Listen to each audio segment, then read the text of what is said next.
drag that slider down all the way. Oh, that one. Yep, that one. Perfect.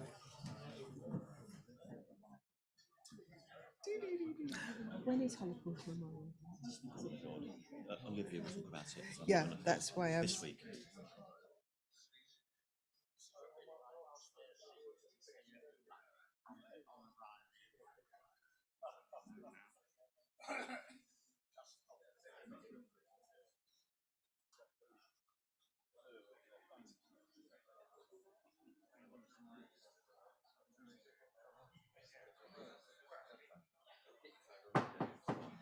I have pleasure in using our old gravel, which has come out of storage. So thank you for that. Welcome.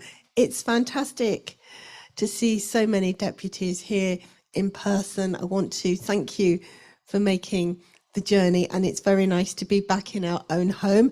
And I think it's a first that the Board of Deputies has ever had a plenary in our own offices. So it's certainly got a very nice feeling, and thank you for everybody watching online. We're very pleased to welcome you as well. And next time, if any of you can come, we will also be delighted to see you in person. But welcome to everyone, wherever you are now. So we have just our usual housekeeping. We've run through fire safety rules here, and can I say, where there is strength of feeling, can I please remind everybody to be courteous and polite in their conduct to each other, and how we talk to each other is extremely important, even if there are differences. Can I just interrupt just for a second? On behalf of us all, including the room and those at home, wish you a hearty mazel tov on your wonderful award from the King. Mazel tov. Oh, thank you. It's very nice of the deputies from the floor to do that. I really appreciate it. I think David wanted to say just a few words. No, that's okay. You steal my thunder. Why not? On behalf of all of the honorary officers and, of course, all of the deputies, I'd like to congratulate our President, Marie, on her OBE, as well, of course, as our past President, Johnny Arkush, and other members of the community on their honours in the King's list, his first honours list this year. I think it really shows the strength of our community, and I'm very, very pleased to have seen Marie and other of our community leaders recognised in this way. Congratulations, Marie. Shkoyach. Thank you. Thank you. And I have written to everybody in the community who received an honour, and I particularly also want to say a hearty mazel tov to the Chief Rabbi, who's been knighted and well deserved. Thank you. I'm now going to ask Olivia Marks-Waldman, the Chief Executive of the Holocaust Memorial Day, to speak to us shortly. It's Holocaust Memorial Day on the 27th of January, and I am also a proud trustee of HMDT. So, Olivia, over to you.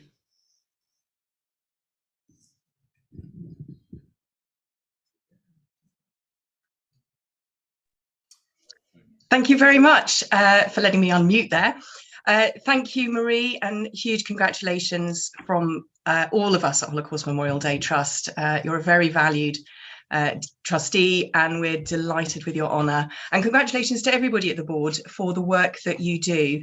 The board has a very special place in my heart, having been a deputy myself at the tender age of about 21 when I represented the Association of Jewish Sixth Formers. So it's lovely to be invited back to address the plenary. Thank you. As Marie has said, Holocaust Memorial Day is coming up on Friday. It has posed some challenges to us because, of course, Shabbat comes in. I took the liberty of asking the Chief Rabbi if he could move Shabbat for us just for that 1 week. He realised I was joking. So we are holding the national commemoration the day before. I'm sure everybody here is fully aware of what Holocaust Memorial Day commemorates. It commemorates, of course, at its heart, the murder of 6 million Jewish people in the Holocaust. It also commemorates all the non-Jewish victims of Nazi persecution, gay people, disabled people, Roma and Sinti people, and so many more. And of course, as one of the first things we learn when we learn about the Holocaust is that never again did not mean never again. Holocaust Memorial Day commemorates recent genocides in Cambodia, Rwanda, Bosnia, and Darfur. And we encourage people to learn about those similar patterns that led to genocide, the processes, those stages that led to genocide, both in the Holocaust and similar patterns of propaganda, of othering, of separation that led to those other genocides too. The purpose of Holocaust Memorial Day may seem obvious, but I think it is worth repeating. The purpose of Holocaust Memorial Day is to commemorate the past, but to learn from genocide for a better future, so that everybody who marks Holocaust Memorial Day takes responsibility for what they're learning. They learn more, they empathize more, and they then take action.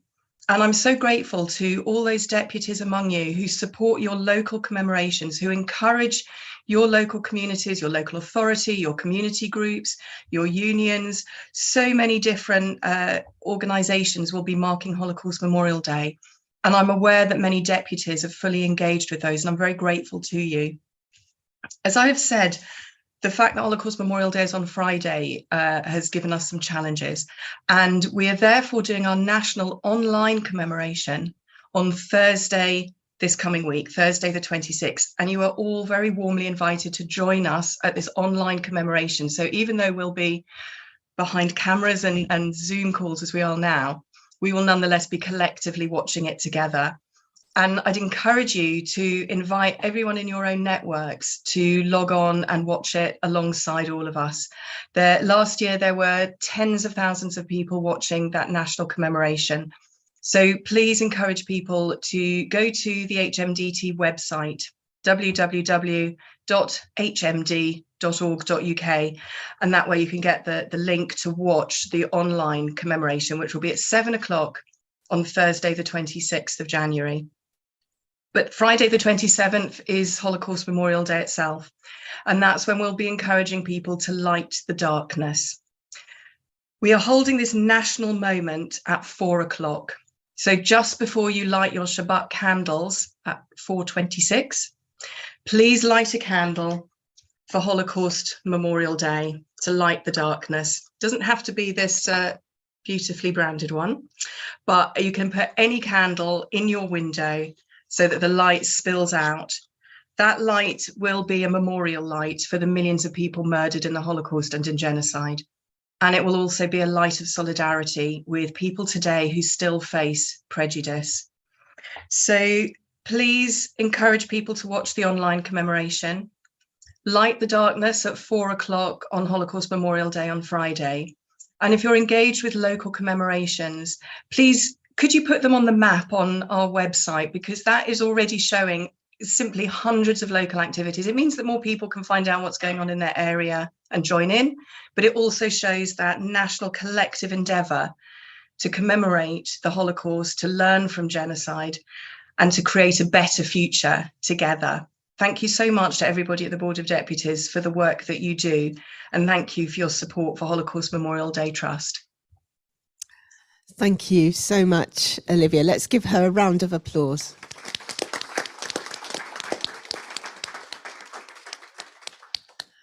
I can see that there is one person with a question. Would you mind taking a question? No, not at all. Okay, thank you. Julian Pollard and Simone Klass, both online, and Johnny Weinberg. That will be it for questions. Thank you, Olivia. I was pleasantly pleased to see yesterday that at the Premier League match with Brighton and Hove Albion, they had a minute's silence to commemorate Holocaust Memorial Day. I just wonder whether any representations have been made to either the FA or the Premier League for this to be done across the Football League. Thanks, Julian. We've been delighted to see the support from very many football clubs. And if you are on social media, if you look out on Twitter and some of the other platforms, we'll be releasing some contributions from Premier League clubs closer to HMD when they'll be encouraging their own, encouraging their own networks to mark Holocaust Memorial Day. Thank you. Olivia wasn't expecting to take questions, so if you can be really brief and no obligation, thank you. Johnny Weinberg. Olivia, lovely to see you. Johnny Weinberg from Jewish Action for Mental Health. As you quite rightly say, Holocaust Memorial Day is not just about looking back, it's about the future and about how people act. Is there a concern that some of what we do is too passive? There are commemorations. Should there be more active involvement of people, more encouraging people to actually take action, not just on the day, but throughout the year? Thanks, Johnny. Lovely to see you here. I'd really encourage you all to have a browse of our website where you can see some case studies of activities that are going on at the moment, but have also gone on in previous years. When I said that at the activities, people learn more and empathise more and do more, that wasn't just a glib phrase. We work very hard to make those impacts happen. And when people do more after HMD, that carries on through the year. And some of the activities that happen around the country are extremely creative and dynamic, and they make a real impact. It's really hard to sum it up because there's such a vast deal of difference from what 16-year-old young offenders in Polmont in Scotland do as a result of their Holocaust Memorial Day activities. And as a result of one of your deputies, my mum, Ella Marks, when she goes to her local Ealing Council civic commemoration. There are just so many different kinds of things, but absolutely the impacts last a long time. As an example, a police force marked HMD. They had a speaker from their local community who is a survivor of genocide. They had no idea that they had survivors living in their area. And yet, of course, as a police force, they serve their whole community. So as a result, they set up a whole programme of monthly presentations to the police force from different communities within the community they serve, so that they as a police force could be learning more about their own communities. Some people in an NHS mental health trust then created quilts while they were learning about persecution of disabled people under the Nazis, and they then donated those to a local refugee centre. There's all kinds of actions that take place through the year. Thank you. And the last person, Brian Bloom, Ajax. Thank you, Olivia. Wonderful what you do.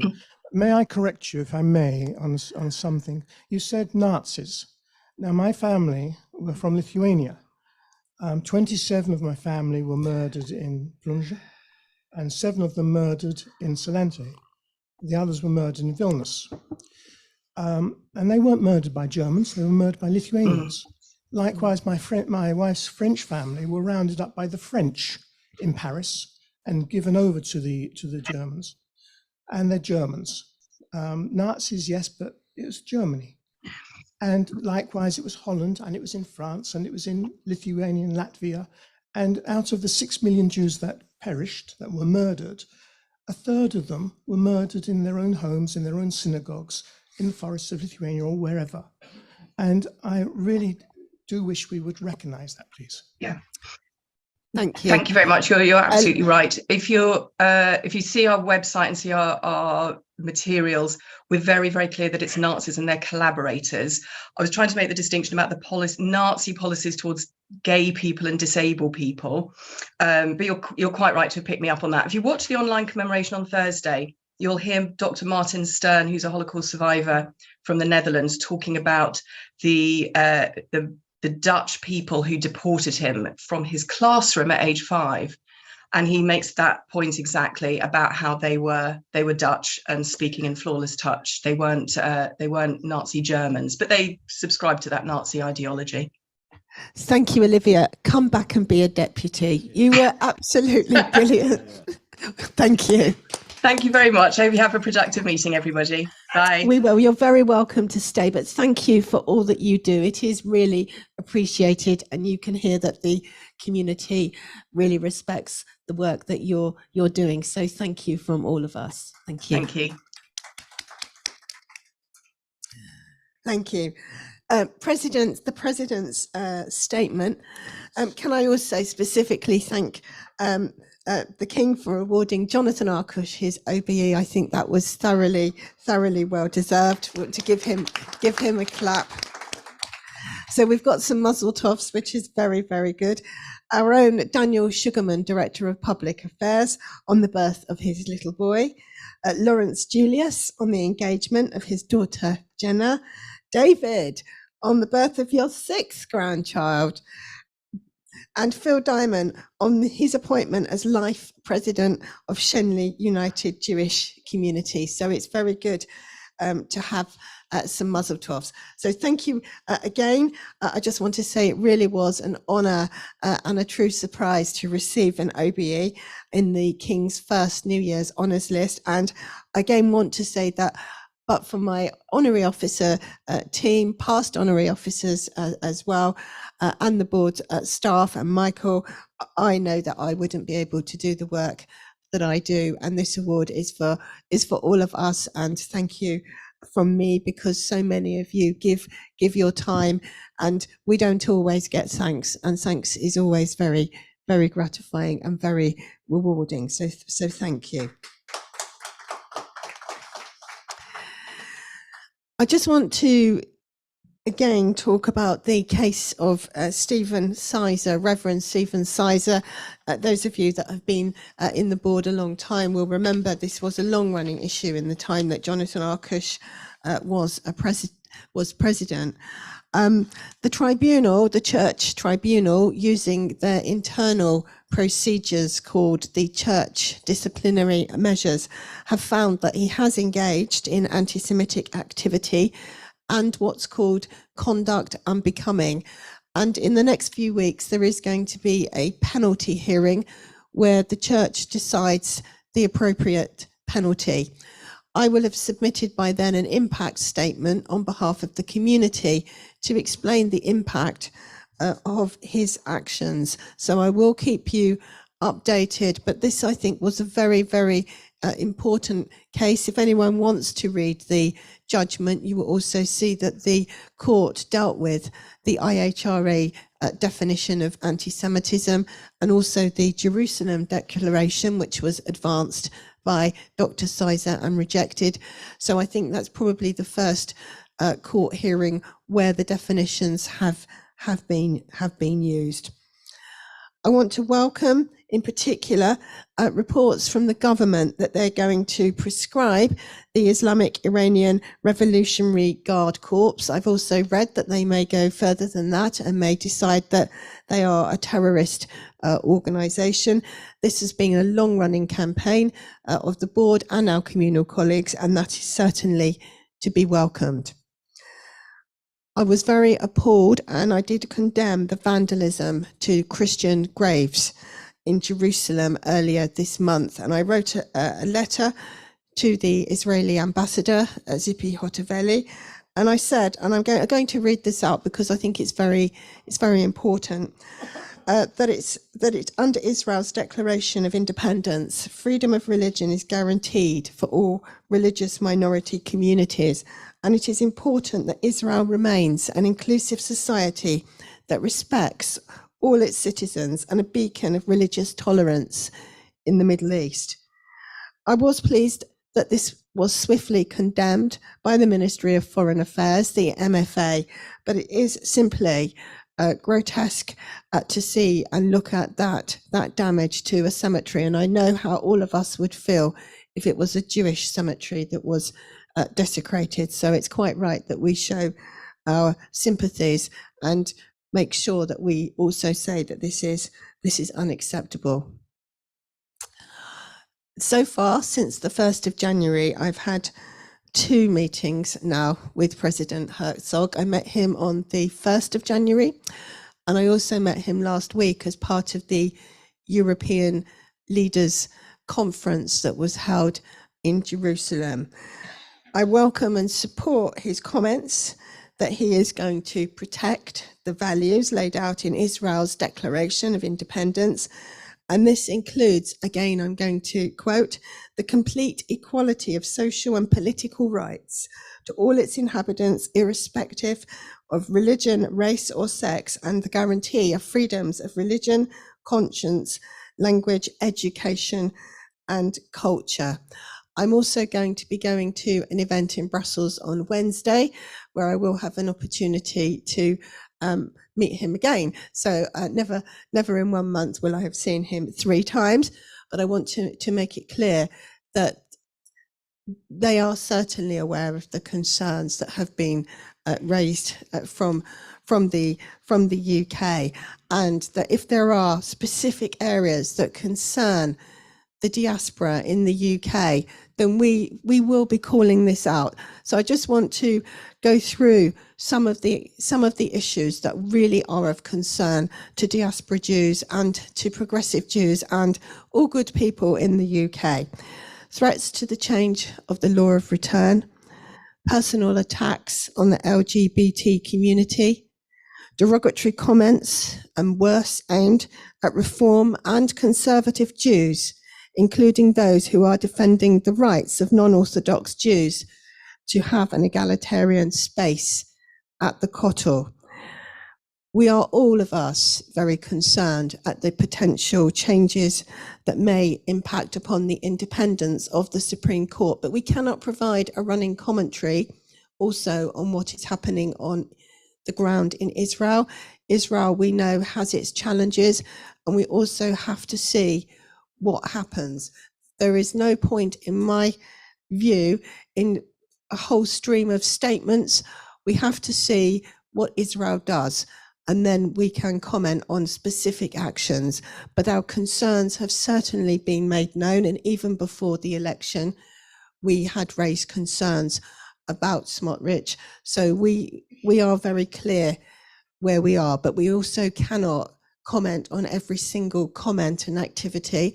And we have to remember that it is a very, very difficult situation that Israel faces, and they are a democracy in the same way that we are. They have voted in their members, but we are perfectly within our rights to raise concerns where it impacts upon the diaspora Jewry. So I wanted to make that position clear, and I didn't want anyone to think that I hadn't mentioned to President Herzog what the concerns were in the UK, and it's going to be challenging. I'm really sure that it will be quite difficult in the times ahead, and I would urge the community to be respectful in its discourse, and that we talk about it together as a community and all try and work our way through this situation, because we want to make sure that we all support Israel. I know that Israel means so much to so many of us.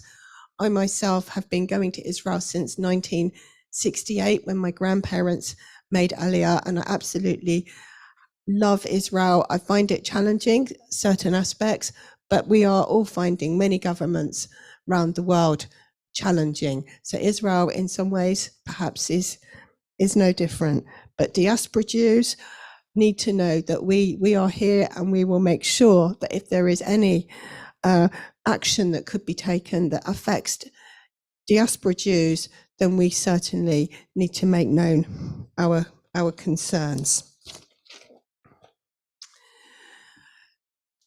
I will now ask if any of you have got questions, and I just want to, before I take questions, want to ask, when you take a question, we now have the microphone restored. So when you're called, could you please come to the microphone and state your name and your constituency?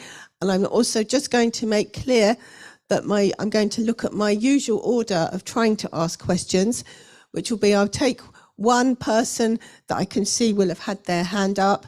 Then I'm going to look for people who don't speak often, because I think it's very important to encourage people who don't get the chance to speak. And then I will look before and again at who is speaking. And some people have expressed concern that lots of people are speaking for one organisation. So I'm going to try and do my best. So I don't know if you can see. Yes, you can all see. So we can see that there are people in the room. So I'm going to start with Carol. And ladies, please think about coming to the stand to ask questions. I think it's very important that we hear from everybody. So name and constituency. Thank you. Just trying to get it to a recent height. Carol Abrahams, Catford and Bromley Synagogue. It's a question regarding the executive report, which you're taking together, where they stated that it's been suggested that they explore holding plenaries and adjacent community meetings, different parts of Greater London area, such as South East London and Hertfordshire.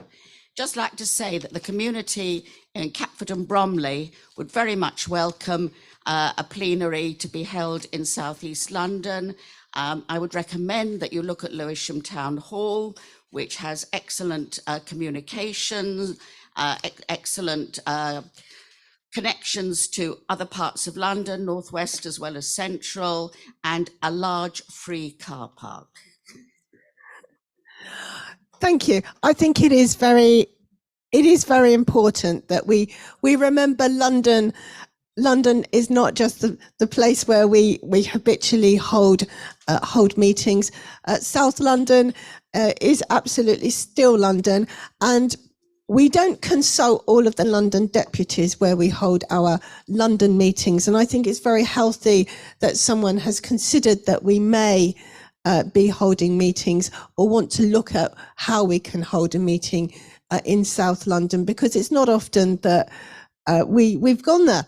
And it's not a regional weekend, but it's still London. But before anybody else says we have to consult everyone, we are consulting members of the executive. And if we decide we're taking it forward, then we will be consulting, but we're not intending to have a regional meeting or to be fed by the community. We just intend to consider having a movement of a meeting from another part of London. I'm now going to go online. I'll take Andrew Gilbert.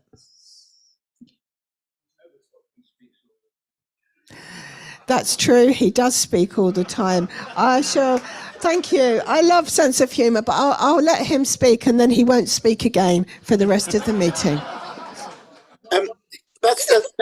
Marie, that means you won't let me answer questions on the report that we put in. But anyway, we'll see how that goes. Oh no, you'll have to do that. Marie, I wanted to congratulate you, but also thank you for your comments about your meetings with the president. In terms of around the world, the board has often shown, whilst it doesn't have a vote in Hungary or on Uyghurs with China, or it shows that it has a voice. And we have a voice as a community in Israel, not just in terms of diaspora concerns, but we have a voice about our concerns about what might be happening in Israel. We have a love of Israel, but we have concerns and we can express them. We haven't got a vote, we have got a voice. The second thing I'd ask for is I'm delighted to hear you mention the Israel Declaration of Independence, and I would ask that it's brought back, and we had a meeting of progressive deputies with directors of the Israel Movement Progressive Judaism this week, and they urged us to reaffirm British Jewry's backing for the Declaration of Independence, and I think that would be, and I'm sure most of us would be massively supportive of that, and it'd be really great for us in a united way to get behind as a statement, the Declaration of Independence, something I'm sure we can all do, and as a united statement, it would be really great. Thank you. Thank you for your comments. I'm going to take Joe, because Joe from the Moon. He's also never spoken. So then we will have dealt with two people that have never spoken. All right, Joe Millis, Bromley Reform Synagogue. On Carol's point, I think the problem here was it was discourteous that I had to hear about it, and I think Carol too, through a leak. It would have been nice before it even reached the stage of the executive to ask the two deputies from South East London. If it happens in South East London, Ahlan wa sahlan, welcome. But if it's not, it would have been nice to have been asked. Now onto the issue of the statement on Israel. this is going to rile some people. So I'm going to remind you all of what the book of Amos, chapter 5, verse 10 says. They hate the arbiter in the gate and detest he whose plea is just. Just bear that in mind. Why does the Board of Deputies hold the Israeli government to a different standard than it would any other government that has homophobes, racists, supremacists, and other people of that ilk? I remember very well the great stand the Board of Deputies took against Orban's government in Hungary. I want to see that when it comes to Israel. Why on earth would the board, I would hope that the board would not countenance meeting people like Smotrich, Ben-Gvir, Maoz, Shikli, in fact, all of them, because they're all bound by collective responsibilities. I want to know, this is all really, why is Israel being held to this double standard when it comes to these kind of peoples? Thank you very much for your time. Thank you. First of all, if we're having a meeting, a plenary meeting, we don't consult for the possibility of it, all of the deputies in the whole of London. If we are going to come to South London, of course we will talk to the deputies, and it's not feeling as if we're particularly welcome to come to South London, and I'm so pleased that Carol is saying that we are, but we're not coming for a regional meeting. If we are, we're just coming for a plenary meeting. So thank you for that.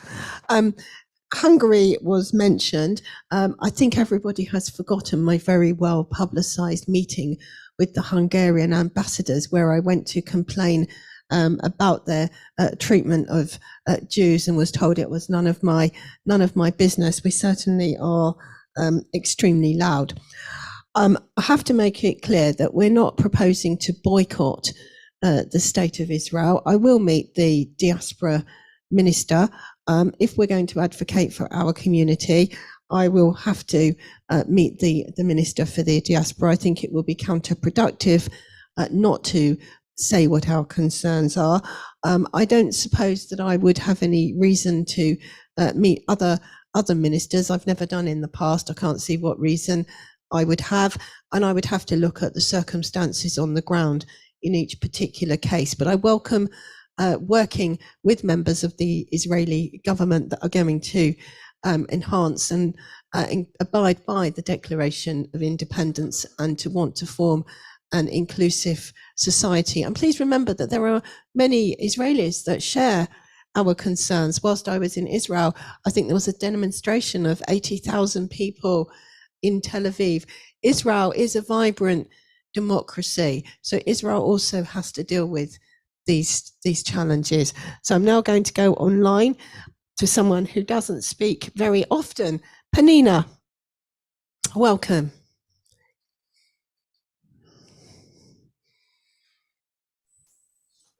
Hello, Panina Serrano, Beth Shalom, Reform Synagogue, Cambridge.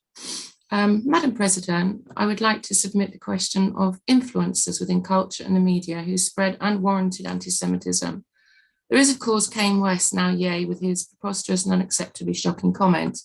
But slipping through the net, there is the continuation and misinformation fueled by our very own British rock musician, Roger Waters, of similar popularity and net worth to Ye, whom I would like to focus on. He arrogantly exploits his position as an artist and activist to negatively influence his audiences and followers. He dovetails with other extreme groups, spreading insightful messages whilst continuing to mock IRA. This has resulted in a notable increase in anti-Semitic incidents occurring as the statistics rise in hate crime wherever he has left his footprint. He has been allowed to bully and boycott other musicians whilst boasting on being unstoppable, and will be very soon making his way across Europe and here to the UK in 2023. Madam President, you have been bravely at the forefront of fighting the rise in anti-Semitism in this country, for which we are very grateful. And you did say in a recent plenary very sincerely that if he does come here, then we would certainly do something about it. And right now people are sending petitions to their government to stop him from touring in their citizen countries. Poland has so far succeeded, being enraged by his stance on Ukraine, and previously German TV and radio stations pulled out of broadcasting him. So I do think it's time to step up for our safety, contact our government, I think it's Michelle Donnellan, and try and boycott him from coming here and causing more trouble. Thank you. Thank you. Penina raises a very fair point about influencers, people in the music industry. We remember the other year, the rapper Wiley, we remember Kanye West. I think it is a very, very serious and important issue that needs to be tackled. So I'm sure that after the meeting, Amanda will take that up from the division. I think these people do need to be tackled. They do have a huge influence, and where they have so many followers, I think there is also a responsibility that they have to recognise. So well said, Penina. I'm just going to try and come into the room. Thank you. Spencer. Spencer Nathan, Edgware United. Madam President, thank you for your very detailed reply to my question on ethnicity. I, along with many other deputies, welcome the board's decision to advocate for an explicit Jewish option for ethnicity in the 2031 census. On the evidence from past decennial censuses, there seems to be a reluctance on the part of some Jews to answer the voluntary religion question, since they would claim that they have no religion. Some of them will have ignored the ethnic question, thus reducing the size of our community, whilst others will have opted to write in Jewish. Past analysis has shown that they are predominantly young male with above average educational qualifications. I anticipate one problem. The religion question is voluntary, but the ethnicity question is compulsory. That suggests that we should all have to answer it, and the data will need to separate out those who answer both questions from those who only answer the second. Perhaps we should take soundings on whether people would be willing to answer both a religion and an ethnic question. There could also be complications in mixed faith households where the head of household, whoever that may be, completes the census form for all members of the family. Leaving aside these issues, I believe that the formal inclusion of Jewish ethnicity will increase our community size and allow us to speak on behalf of a larger community. Thank you. I think it's also important to remember that ethnicity is important because questionnaires, for example, NHS health questionnaires are sent out. And ethnicity is important because people are Jewish by ethnicity. They may not want to identify as Jews, but it certainly can impact into healthcare. It's not just about numbers. It's also a practical consideration on the ground. And we know about the BRCA gene for breast cancer, BRCA gene 1 and 2, and that is something that is very, very relevant for ethnicity. So I think it's very important that we do both. I think it may well be difficult to manage, and it may be change, and it may also be that the numbers increase, but it's not really just about numbers. It's different ways that people are Jewish, whether they identify as not. So, but thank you. I think it's a very important point, and it's something we've got to continue to advocate. I'm just going to go back online. Can you go to the chair, please, of the Constitution Committee? Thank you. You've seen the protocol. Thank you. Marilyn. We've just had two people asking questions which are repeats of written questions. What's the purpose of written questions? Sorry, I'm being interrupted. I don't think. Can I just remind? In the nicest possible way, there's been a complaint about the questions. You might not like the questions, I might not like the questions, but people are entitled to ask them. That's not a potential breach of the Constitution. A point of order has to be, forgive me, Tony Leifer, has to be relating to a potential breach of the Constitution. And we have to respect the questions that, come on, other people want. They may not be sensible, I can't guarantee that, but thank you. Let's move on. Marilyn, online, please, can you say your name and constituency, and then I'll be coming on to Judith. Okay, Marilyn Trovato, Leeds. The building of the proposed Holocaust Memorial and Learning Centre near the Houses of Parliament has been blocked by the courts on the ground that London County Council, in brackets, Improvements Act, of 1900 bans any construction in the Victoria Tower Gardens. Is the board aware of any moves? Sorry, is the board repeal the legislation in order to revive the project? Two important people have said the following. Baroness Deach wrote a fabulous paper. This is a little time ago, and she says there may be a place for a 6th Holocaust memorial in the UK, but this is the wrong place. And Rabbi Jonathan Romain of Maidenhead Synagogue welcomed the High Court ruling, saying, "We know from the resurgence of anti-Semitism in countries abroad with powerful Holocaust museums that buildings do not change minds." Thank you. I have to say, I find it very sad that people in the Jewish community and Baroness Deach have campaigned so hard against the Holocaust Memorial. I think it was an incredible project. I'd remind everybody there's been an inquiry. The chief rabbi, myself, many Holocaust survivors have all worked very, very hard for the Holocaust Memorial to be in such a place where Parliament can be seen and there is a learning centre underneath. It was my understanding, and we know that Sally Seeley has been to the board relatively recently, that there was a capital expense for the Holocaust Memorial. That's not any money that's going to go anywhere else for any other purpose before people say it could be somewhere else. Something else could be done with the money. The money was only going to be allocated to the Holocaust Memorial. It's my understanding that the government does wish that to continue to happen. I don't know how and when, but I have not heard anything to the contrary, and I absolutely support the Holocaust Memorial, as do very prominent members of the community and many Holocaust survivors, and an education centre right under the guise of Parliament where people can see the heart of a democracy. I think there's nothing more important than that. So that's my view, and I certainly haven't changed my support for it. But thank you for your question. In the room, Judith.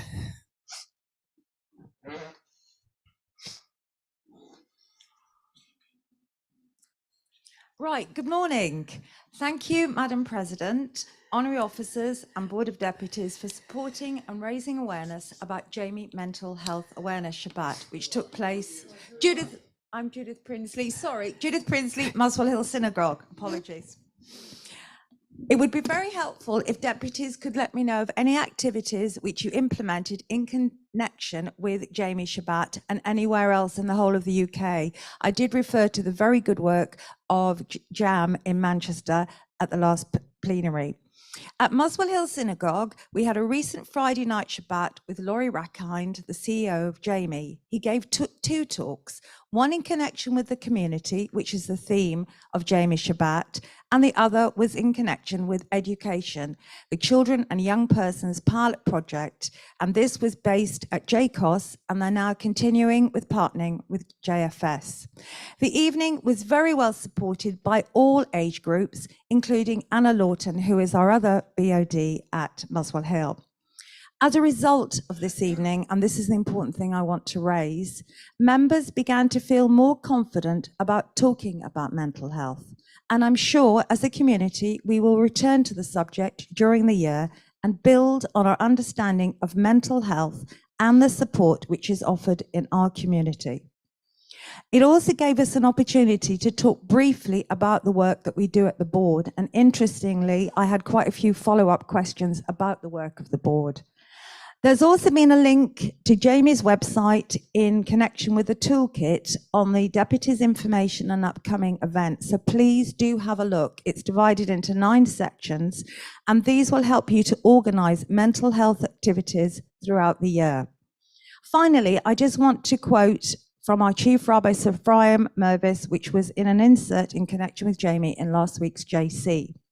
Investing in our local communities can help protect our own mental health and also contribute to an essential network of belonging, support, and reassurance for all those who might be suffering intolerable pain and distress in silence. And this can quite literally become a lifeline. Such bonds of friendship can quite literally become a lifeline. And I've repeated that because as a community, I think we develop friendships and support. So I want to thank you. Marie, you always quite rightly say we're very much a family. So thank you. And if you haven't had a chance to talk about Jamie Shabbat or anything else to do with mental health, please do so. Thank you. Thank you. That's very important. Judith, you were allocated 15 minutes at the end, so you've had your. It's okay. You've had your time now. It's fine. Just so people know from the agenda. Online now. Can I go to Lawrence Jacobson, please?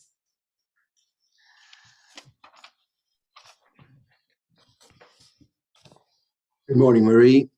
Lawrence Jacobson, Wimbledon District Synagogue.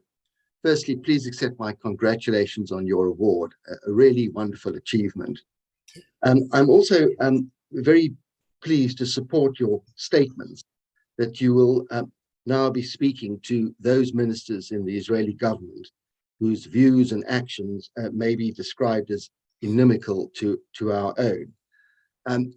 It seems to me that in a democracy, the only weapons we have against those whose views are inimical to our own are the powers to persuade and to chide as necessary to ensure that those individuals do not stray from the founding principles of the State of Israel. But to deploy those arms effectively, the channels of communication with those individuals must be kept open. And in that way, I believe that the board can provide a valuable service, not only to the Jewish community in this country, but also to the State of Israel. There endeth my heartfelt plea. Thank you. Thank you. I mean, that's a very important point. As I indicated previously, the board is not going to boycott Israel.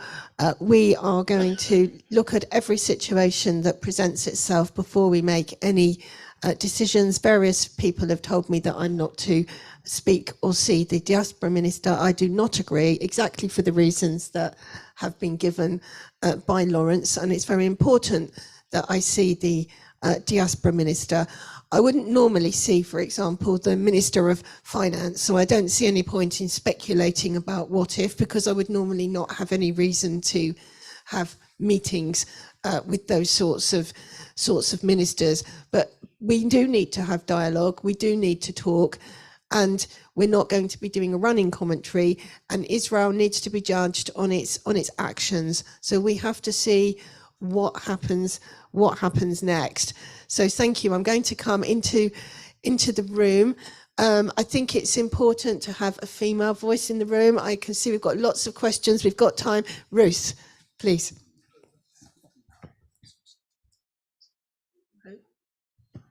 Can't see him. Ruth Hart, Bournemouth Reformed Synagogue. I'd like to thank Marie for her comments on the equity of how we engage with various Israeli coalitions. When we had a government in the Knesset that was allied with the far left, and some of those were anti-Zionist, we had to engage in the same way. I fail to see why a government of the right should be any different. And I think Andrew will back me up, because we were at the same meeting on Thursday with representatives of the Israeli Reform Movement, that many people who voted for Likud did not vote for this alliance, and that not all members of the Reform Movement, either here or anywhere else in the world, are aligned with the left, because there are indeed Likud voters who belong to the World Union of Progressive Judaism and to the Reform and Masorti movements in the State of Israel. Thank you. I don't think that needs a reply. Tessa Milligan, online. Hello, Tessa Milligan, Yahad.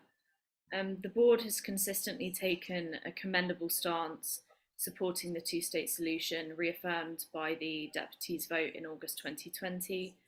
The government's proposed boycott bill attempts to blur the green line by conflating foreign states and, I quote, linked territories. threatening existing differentiation between the OPT and Israel proper in its internationally recognised pre-67 borders. Existing government guidance also clarifies that undertaking business activities in the occupied Palestinian territories puts the two-state solution at risk. Furthermore, in her responses to deputies last July, the President asserted that the board fundamentally disagrees with businesses upholding a boycott of the West Bank, but government guidance by the FCDO clearly states that, quote, there are clear risks related to economic and financial activities in the settlements, and we do not encourage or offer support to such activity. Will the President reaffirm that the board will make concrete commitments for a two-state solution and differentiate between the occupied territories and Israel proper? Thank you.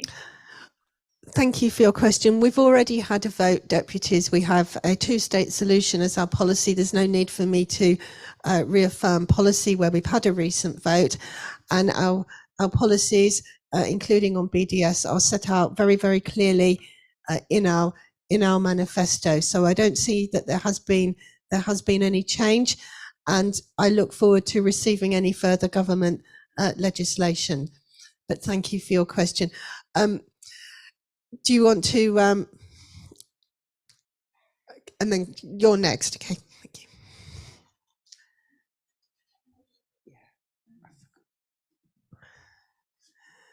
After the online comment. Thank you, Marie. First of all, I'd like to also congratulate Michael Reich, Mosaic Reform. First of all, again, I would like to thank, you've done very well to get the OBE, and congratulations to Jonathan as well.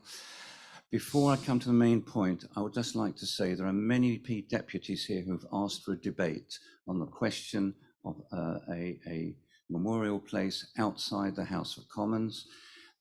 We should, I think, as a board of deputies, have the opportunity then to have our own vote on that situation. So we are representing the community, will make clear what we believe. Now, the main point of my point is that I wanted to ask you, when you see President Herzog, could you make it clear that it was actually a 50-50 vote between the left and the center-right and the very right wing in Israel on the actual voting at the election?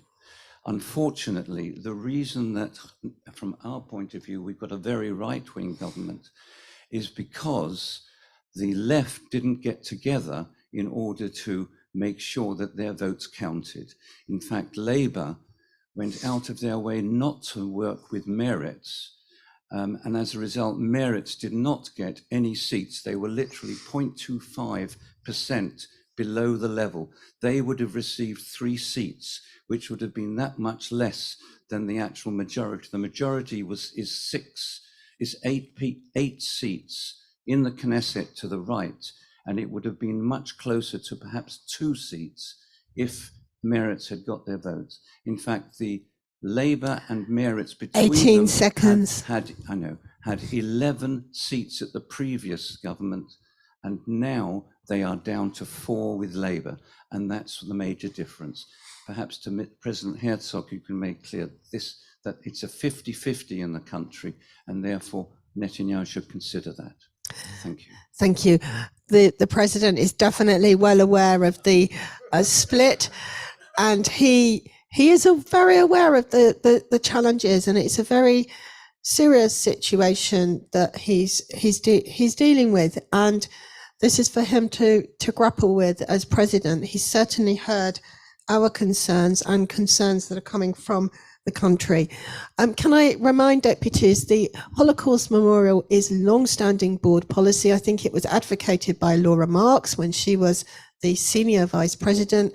It's in the board's manifesto, and we've had a very lengthy inquiry which determined the outcome, although there was legislation that hadn't been taken into account. But the money that has been set aside for the Holocaust Memorial is a capital expense. It's not going to be used for any other purpose. It won't be used for, I'm told, for a memorial elsewhere or education elsewhere. It was an expense for that purpose.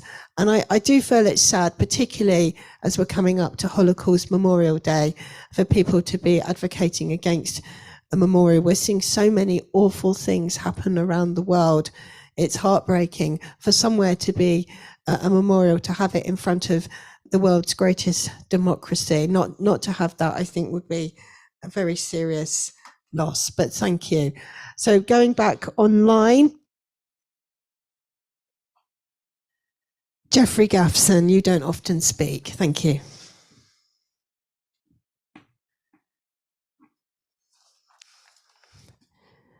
Over to you, Jeffrey. It's not Jeffrey's fault. I think it's from our end. No, it's you, Jeffrey. Apologies to us. Can you unmute? Right, can you hear me okay?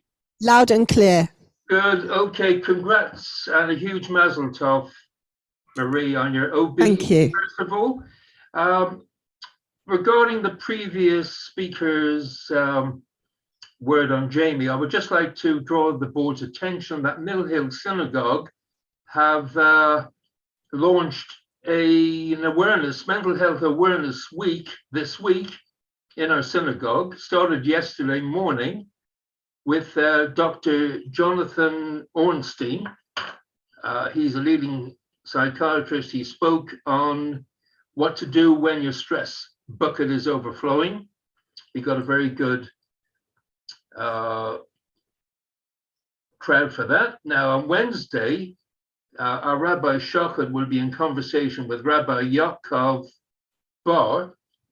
He's a psychotherapist and founder member of J-Team, and he will be speaking on the problem child. On Wednesday, we have, in conjunction with Jamie, we will be hosting a live panel discussion in the Annie and Samuel Levy Hall with leading therapists, along with psychiatrists on a broad range on a broad range of themes. So any members of the board are most welcome to come along and join us. Thank you. Thank you. That's very, very important work. Thank you for letting us all know and sharing that. Please. Thank you for coming down from Scotland as well. Thank you. Thank you, Marie. Alan Kay, Scottish Council of the Jewish Communities. First ever question, first ever time I've spoken. Mazel tov. Let's hear it. Okay.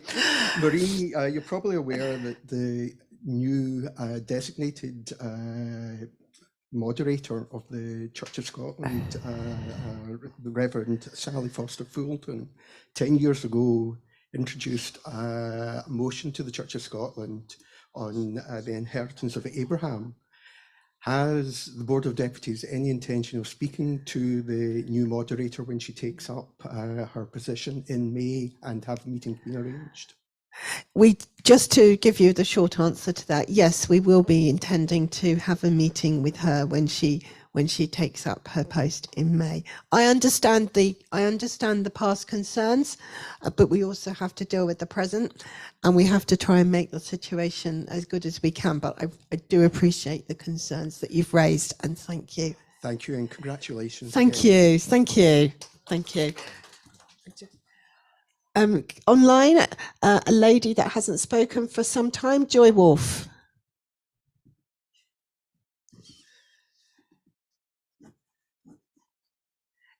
Joy, you have to unmute. Yeah. Thank you, Madam President. Can the board make deputies aware of the hammering that Israel is taking online on Facebook and Twitter, because not enough people are coming on to defend Israel, and I would very much appeal to people to watch online and defend Israel where it can be defended. Can I also ask that as the board, we do not accept the term occupied territories, but disputed territories. Yet again, Yachad has used the board for their negative views, which disturb me greatly. And I hope that we will not accept the terminology occupied territories. It is a matter of great concern, the negativity of Yachad to me. Thank you. Is there anyone in the room? Denise Lester. And then next time in the room will be Martin Motz. And online, Ido, Ben Shaw, you get ready to be next after Denise. Okay. Denise Lester, South Hampstead Synagogue. Madam President, congratulations and mazel tov Thank you. on your very well-deserved OBE, and for the reasons given, not only service to the community, but service, race inclusion. Jonathan Arkush, well-deserved as well. Madam President, your policy, as you've outlined on the board, in terms of proportionality, effectively, and also it must be the right one. May I just make a couple of observations? It's entirely right that you're meeting with the Diaspora Minister as well as the President. Could I respectfully suggest that additional matters are mentioned to him as follows? One, we have a very intelligent press here, which in the secular perspective is interested in Israel, comments and is concerned, I'm thinking of the Times, the Guardian, etc., on the swing to the right wing and the impact from the judicial independence of the Supreme Court to the LGBT community. And Israel is a beacon, as you've said. The gay pride, people I know from the LGBT community who are non-Jewish go to that. I've been to that personally. I'm heterosexual. I've really enjoyed and welcomed that. In the arts and culture perspective, there could be a loss in tourism, including musicians and other cultural artists wanting to go there. From an interreligious perspective, Jerusalem is the eye of the world and the major religions, and Israel does not want to look at a loss of tourism and standing. And from a general human rights perspective, either. There's also the interrelationship between those Jews who have made Aliyah yet still want to come back and forth and still often consider themselves to be in two camps in terms of dual nationality. Thank you, Denise. Thank you. You're out of time. Thank you. Can I assure Denise that Israel is, and the President, they're absolutely aware of the UK press. There is no way that we have been quiet. But thank you also for everything you've said. And again, thank you for your congratulations. Thank you. Going online, Sid Brown. And then in the room, we've got Martin Motz and I think Louis Trupp. Did you have your hand up afterwards? I couldn't see. No. Right. Online, please. Sid Braham, Barnet Synagogue. The November board meeting aired the outcome of the Ofcom adjudication, and you said you were not minded to proceed further via a judicial review, which incidentally, for what it's worth, I concur on a cost risk benefit analysis. Many communal organisations applauded the board for taking the action that they did. Is there any chance or any way that the costs that the board incurred, which were substantial, could be shared, or have any exploratory actions being taken to explore a sharing basis? That would surely help the board stretch finances at this time. Thank you. Thank you. Well, it's quite after the event. We've taken the action, and it was a totemic issue for the community, and we had to take it. There is nobody offering to recompense the board. I did ask the BBC, so we have to look at it as it is. Sometimes we have to spend some money, and we choose our issues very carefully. And this was something that I think has really made a big impact. I've got a meeting coming up with Tim Davey, so I hope that we can all move forward and have dialogue, which I think is important in terms of going forwards. But sometimes we have to spend money. Every penny matters, but sometimes we also need to spend it. Thank you. Martin Motz, Northwest Surrey Synagogue. This morning we've spoken about quite a number of ethical issues, whether it's HMD, Israel, etc. But there's a really overarching ethical issue that affects the Jewish community and also affects the wider community, which is the use of artificial intelligence. And recently, for example, the use of it for social media, chatbots. We saw the light-hearted example of a rabbi whose sermon was written by a chatbot, but there's some really important things. Its use in social media, deep fakes, surveillance policies, financial decisions, etc. And recently there was the Rome call for AI ethics, which was supported personally by the Pope. There was a declaration that was signed by Chief Rabbi Eliezer Weiss of Israel, and also Sheikh Abdullah bin Bayar, who is the chair of the Emirates Council for Sharia Fatwa. It was endorsed by Microsoft, by IBM, by the Italian government and others. And I think this is something that's a big opportunity here in the UK for the board to take a leadership position, perhaps have a similar declaration in the UK, whether it's part of our interfaith activity or just our public face in the UK. Is this something that the board is considering, and if so, which VP would run with it? Well, it's not on our current agenda. I don't know how much it is a Jewish UK community issue. I suspect it's probably something to raise in the Defence Division to see if it is. It's certainly something that's important. I'm not denigrating that. It absolutely is important in the world, but it's not so far appeared on our agenda. So thank you. I'll have a discussion online. Ido, you have to come off mute. Yes, and now I managed to do that. Thank you. Hi, everybody. I'm speaking from Tel Aviv at the moment. I was one of those 130,000 people demonstrating yesterday. And what I really wanted to say, or actually to stress, is that we all have to appreciate that Israel is now facing one of the worst crises since its establishment in 1948. And we should not, by any way or means, undermine how serious that is.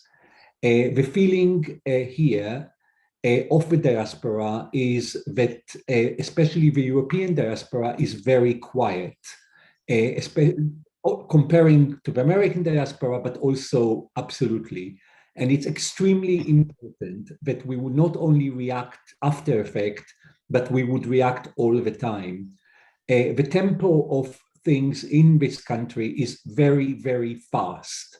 And we cannot afford possibly to wait and sit and look and observe and try to see what happens before we react. We have to react all the time. So I think that we should definitely give that a mega priority at this point. And I urge Marie and the board in general to continue reacting and preempting and expressing the views of the diaspora in general, and the unquietness of many of us concerning the changes proposed by the current government. Thank you very much. I understand the strength of feeling, and I think the UK is a very outspoken community that makes its voice heard, but we can't be having a constant stream of condemnations and preemptions. We have to also see what Israel does, and we have to respond in a measured and considered way. We have certainly made our concerns known, and we will continue to do so, rest assured. But I don't think it's wise to start preempting what may happen or what will not happen. We're running almost out of time, trying to get everyone, please. And then in the room, there's someone who hasn't spoken very often. Leah Joffe, can you get ready to be next? Hello, my name is Chaim Stanton and I represent B'nai Akiva UK. I'd like to start by congratulating Marie on her recent awards of Thank you. PE. Thank you for everything you do for the community. I'd just like to welcome Marie's continued engagement with the government. Although they say things and do things that we may not agree with as a community, and they may be somewhat corrupt, it's important that we continue to strengthen the bond at an institutional level between Anglo-Jewry and the State of Israel. I'd also just like to point out that I'm aware that this has been discussed somewhat on various WhatsApp groups, that the official name of the so-called religious Zionist party is Hayachud Ha'Le'umi Tekuma, which somewhat translates to the National Union of Revival. Although they are called the religious Zionist party, At least that is their brand. It's not their official name. It doesn't necessarily mean that all religious Zionist Jews agree with them. When we generally call ourselves religious Zionists in the UK, it generally means that we are associating with the Dati Le'umi community in Israel, which translates to national religious. So I just wanted to point out that there is a difference. Thank you. Thank you. Leah?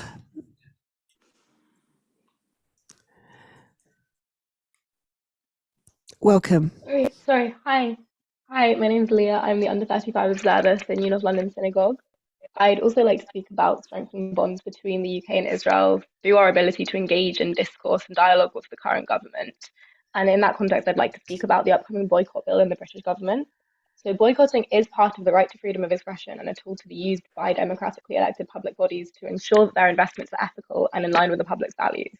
In fact, in February 2020, the President told us that the right of free speech and nonviolent protest is central to us all, especially in relation to our dialogue with Israel. Will the President commit to differentiating between the BDS movement and the wider right to public bodies to make their own investment decisions, including upholding boycotts in future dealings with the government, especially in relation to funding to companies based in the West Bank? I think we've already had this question in a slightly different form. The board's got a very good resource. I think it's still online, A Better Way Than Boycotts. That's a very good document, but I'm afraid that the answer is still going to be the same. There's not going to be any change in board policy. I don't believe that Israel or the settlements should be boycotted. I think it's important that we work and we particularly look at all of the current challenges that we face. There's many of them, but once we get to a situation of boycott, it becomes very, very, very, very difficult to justify. And sometimes, for example, where you've got a company in the West Bank, it may also have a company in mainstream Israel. I think it gets to be very, very, very difficult to distinguish. I'm sorry, I'm just being told I'm going to have the last question. So can I give it online, please, to Annabelle Daish, because Annabelle does not speak very often. And apologies to everybody else. I was just saying, so it's Annabelle and I'm from Aleph. Marie, congratulations on your OBE. Thank you. I was just wanting to say, you were saying how the board has money that it could spend and it's very carefully spends it on. You did just, yeah. I was just wondering, could some of that money be given as a salary to replace Anthony Silkoff on the Social Justice Committee and in interfaith work? It's already sorted. Just to save the question, yes. Okay. It's a replacement. He unfortunately left, but yes, his replacement is in progress. Well, I can take one more question. It's either Mary Renuley or Lawrence Julius. Sorry, Mary, I think Lawrence is pipping you to the post, so I hope that he will cover your question. Right. Lawrence Julius Harif. First of all, I'd like to share my congratulations for Marie for the OBE. Thank you. I would also like to bring up the speculation on sort of preventing the government reducing its funding for its anti-radicalisation programme. I think the board needs to get a message to the government. Whatever form they do the anti-radicalisation, it needs to be funded. The risk is real. And if they're going to reduce the funding on Prevent, they need to do it on something else. Thank you. And could the board make that presentation? Thank you. Well, as you're so brief, Mary, you've got your question. Well done, Mary. Come on, Mary, let's hear it. Thank you very much. I hope you can hear me. We can. Three important points. Religious freedom in Israel. I have always never understood how we could have that constitution that would be all religious freedom in Israel. It's freedom for everyone else, but not Orthodox Jews. Now, before people ask me, I am an Orthodox Jew. I belong to the United Synagogue, but I cannot understand why it is that other Jews who are not members of Orthodox synagogues, etc., aren't able to marry and do all the ordinary things in Israel. That is not religious freedom. That's one point. Second point, the occupied territories. They are occupied, but they are occupied lawfully under the Geneva Conventions, and nobody ever says so. So when you're talking about occupation, you should talk about lawful occupation, not anything else. And the third point is the Holocaust Memorial. Not every Jew believes that the Holocaust Memorial should be where it is suggested. And I'm one of them. And many of the people who voted in the last vote about that in the board also voted against it. The legal position is quite clear that it is not permitted under the Act, yes, it is an Act of Parliament, that those certain gardens have to be used as gardens. I have fought a situation in my own area when such a garden was wanted to be used for activities that were inappropriate, and it was turned down. I think we should not be building great edifices to the memorial. I think we should have many memorials in different places and proper education about the Holocaust. It should be compulsory in the schools. People should understand what the Holocaust was and how we should avoid it in future. It's a terrible thing to consider, and that is, I think, the right way forward. That's all. Thank you for the extra time. Thank you. Just to recap, the Holocaust Memorial project is something that Gerald Ronson has worked incredibly hard on. It's supported by many in the community, including the Chief Rabbi, the Holocaust Education Trust, Holocaust survivors, and the government. I really hope that myself, it's a long-standing project that's been supported by the board, and I hope that it does proceed. But there is no money for anything else. People keep advancing. They want something different. They want the money spent something different. There is no other money going to be put towards that. And there is nothing more important than reminding people in the front of Parliament and democracy how the Holocaust happened, and to have an education centre, in my view. Thank you for your other comments. I think perhaps we may come to a time where we have a whole plenary devoted to views on Israel, terminology. I think we're going to have many more discussions because of the challenges ahead. I know that your views are many and they're varied. I'm trying to take everything into account that people are talking about, but also to make sure that we have a responsibility to act in a measured way. And our voice really is heard. So I think it's also important to pick our battles and to pick our points. Otherwise, it will just simply dilute what we're trying to say.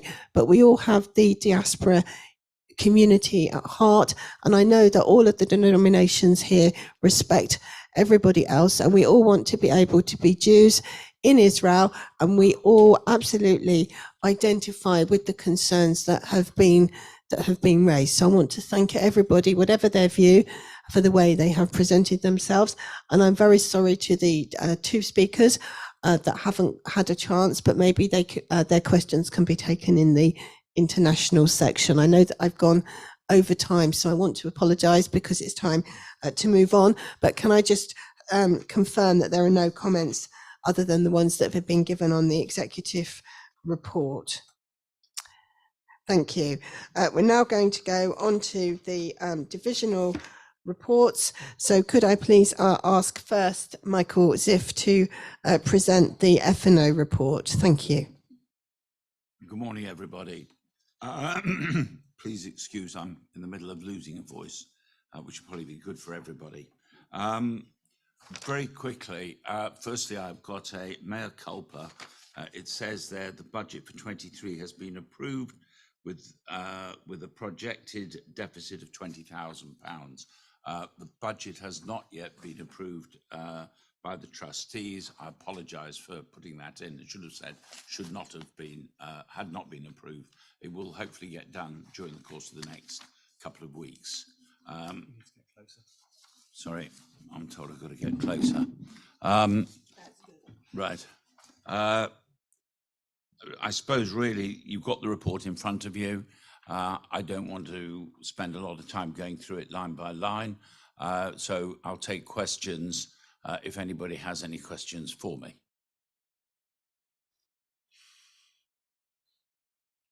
Colin, you're going to tell me who the new chairman of Yorkshire is? I just thought you might stand for it, Michael, actually. Colin Gray's in Leeds Jewish Representative Council, but we're not talking about Yorkshire cricket because that's 2 hours. I noticed a donation of £560,000 in the accounts. Right. Is it a secret from whom that donation was made? I think it's. Firstly, it's a legacy. It's a legacy. I do. It's a receipt of £560,000. Do we know where it's come from, and/or can we be told? Michael, you want to? Was a donor who was a gentleman who was based in Brighton. He had no connection that we are aware of to the Board of Deputies, and he left a very significant donation to us, and I believe to Trinity College Dublin. Somebody will correct me if that's wrong. Brighton Progressive, wasn't it? And he was from Brighton Progressive Synagogue, who did know him slightly. It's utterly remarkable. From my past life at UJA, I know this did happen occasionally, that you would receive a legacy from someone with whom you had no connection. Other Jewish charities in the UK have the same thing. Legacy is a really important funding source, and if anybody in the room or even on Zoom would be interested in having a conversation with me about legacy, I would be delighted. It's a really, really effective way of giving to charity at very, very low cost to your loved ones, because the government is extraordinarily generous when it comes to helping people claim tax back through legacy. So we're very, very grateful to this gentleman, and I look forward to the board. I look forward to everybody living to 120, and then maybe thinking about leaving us legacies. Thank you. I'm just going to add to what Michael has said. Firstly, I think it reflects on the board and people's thoughts about the board and the reputation that the board, and the importance of our reputation in the community. Secondly, before the break, I actually had a conversation with Michael on an area, and it was, you know where my mum was, that, we had so much stuff that we cleared out, and given the timescale we had to move her to bring her to London, it was very limited. And I said to Edward at the time, my brother, there was a whole load of stuff here. And he said, it happens all the time, everywhere, everybody has. And it's something I sort of talked to Michael about, saying, are there assets that people no longer want that can be sold, that where the money can come towards the board without actually taking it to All Abroad or any of the other many different charity shops that exist, where we can actually be the benefit of that. Thank you. I must just correct myself quickly. It was Brighton Reform Synagogue and not Brighton Progressive. My apologies to all concerned, but of course, most thanks to the gentleman who made his decision. Thank you.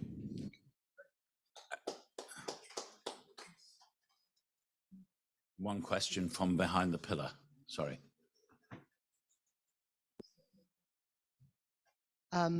Out of interest, these boards, which look great, just out of interest, was the funding born from the board's own funds or from external grants?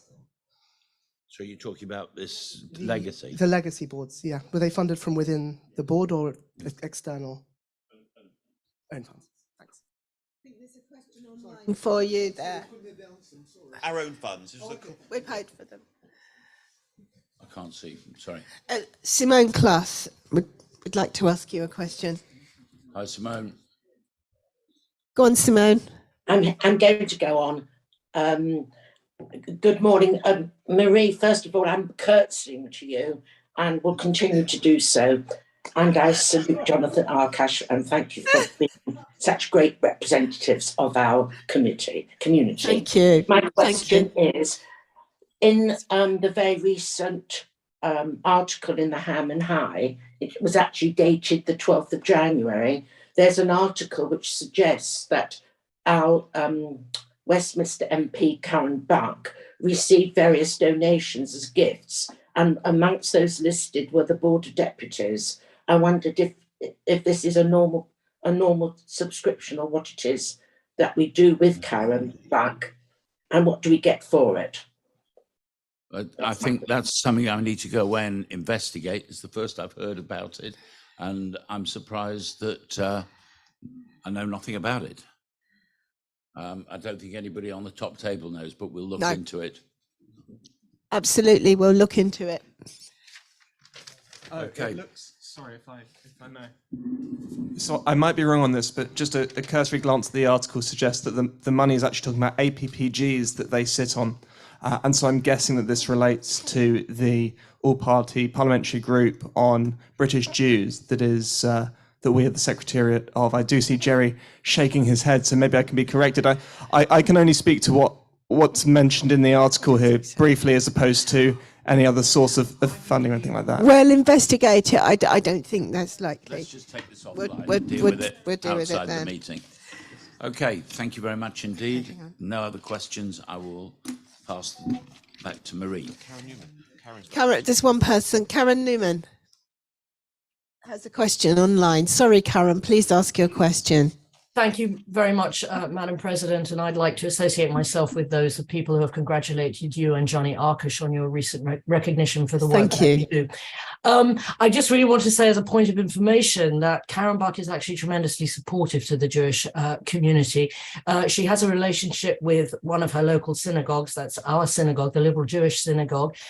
We have a Rosh Hashanah greeting card competition every year, which we run in our religion school, Ramon, and she comes and judges that competition, and then she uses that illustration to send Rosh Hashanah cards to all of her Jewish, the population within her constituency that's Jewish.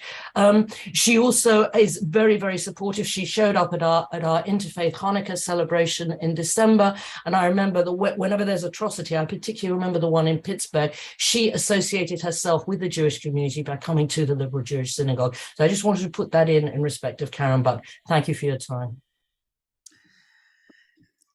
Thank you. And just before I hand over to David, I've been asked to be reminded quite correctly by Jerry Lewis that just before Hanukkah, we had a historic opportunity. It was amazing. We went to the Moroccan embassy. The ambassador asked us there, organised by Sidney Assor. Many of you will remember him.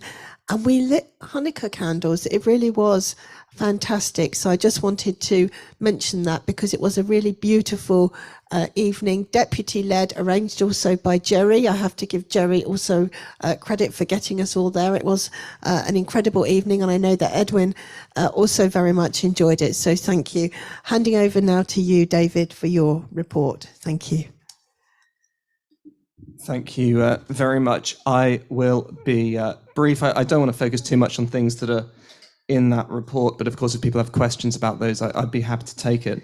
I'd like to start on an issue that I have received a couple of emails on, and I think is really important, which is relating to Barcelona.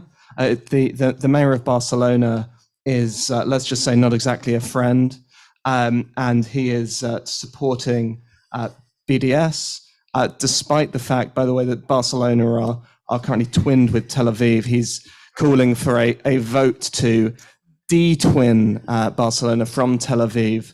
That vote he wants to take place on Holocaust Memorial Day, which gives you a sense of quite who this chap is.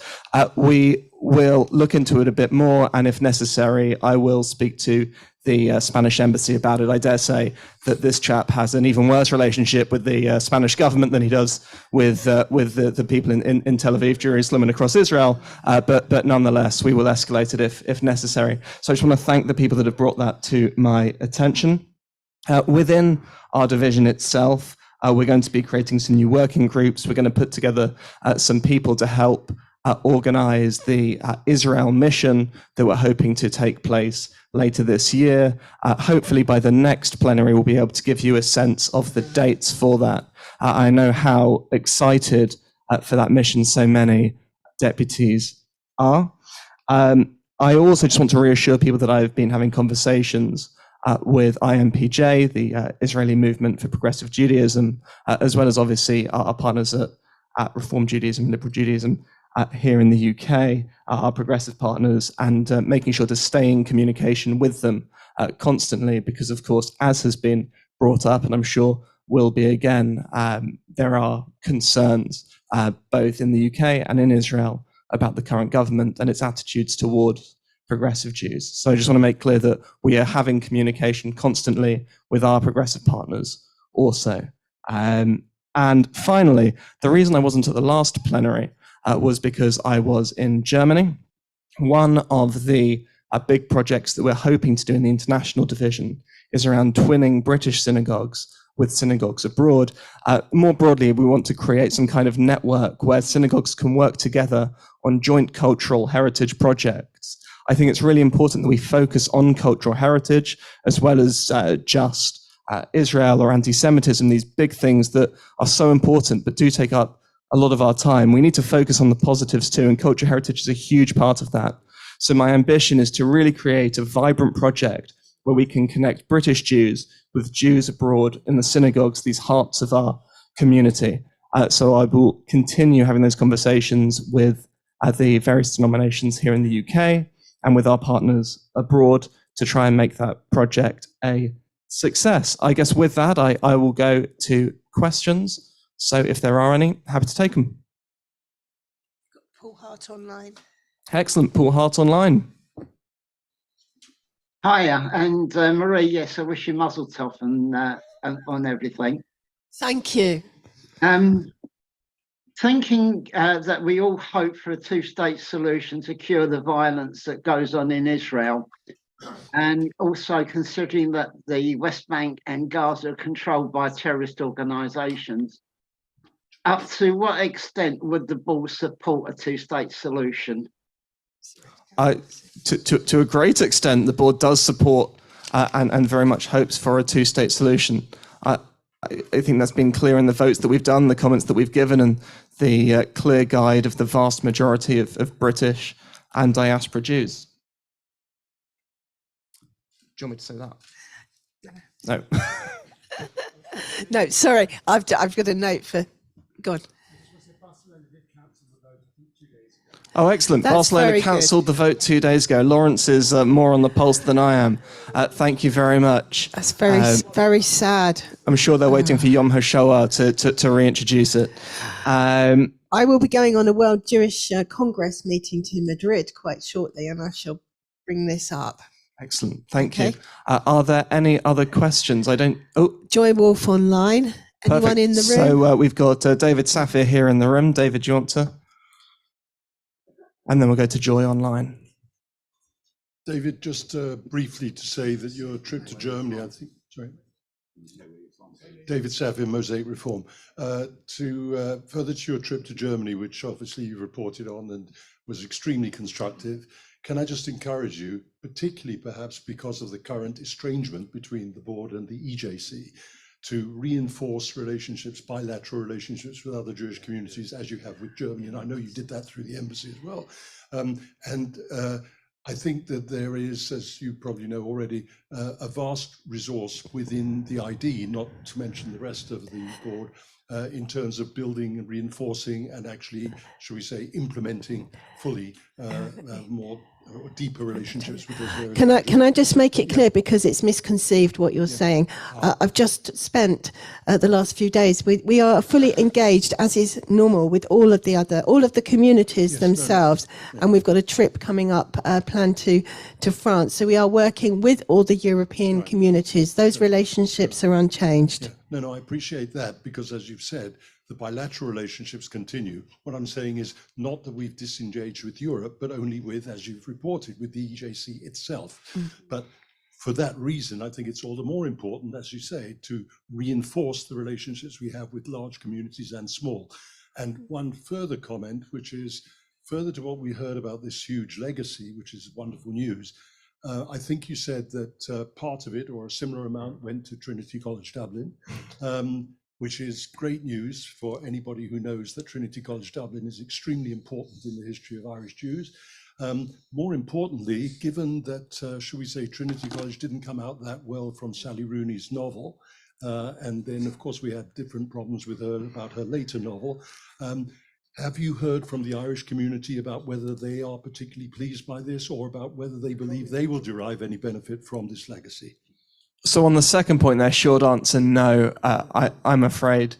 On the other point, I just want to reiterate that strengthening bilateral relationships with all of our partners around the world, but particularly those European partners who I think often come to us and look to us, particularly the smaller communities, for support that we're so grateful to be able to give them also. Our community in many ways here is not a native community, if you'll pardon the expression, but we proudly have connections to communities from across Europe and across the world. And I think that helping support revitalize those connections that we have with the lands and communities of our forefathers was really important. So doing that through governments, through our sister communities, and through smaller communities directly is absolutely vital to me. And as you know, the work of the International Division through this triennium. I think we had a question from Joy Wolf.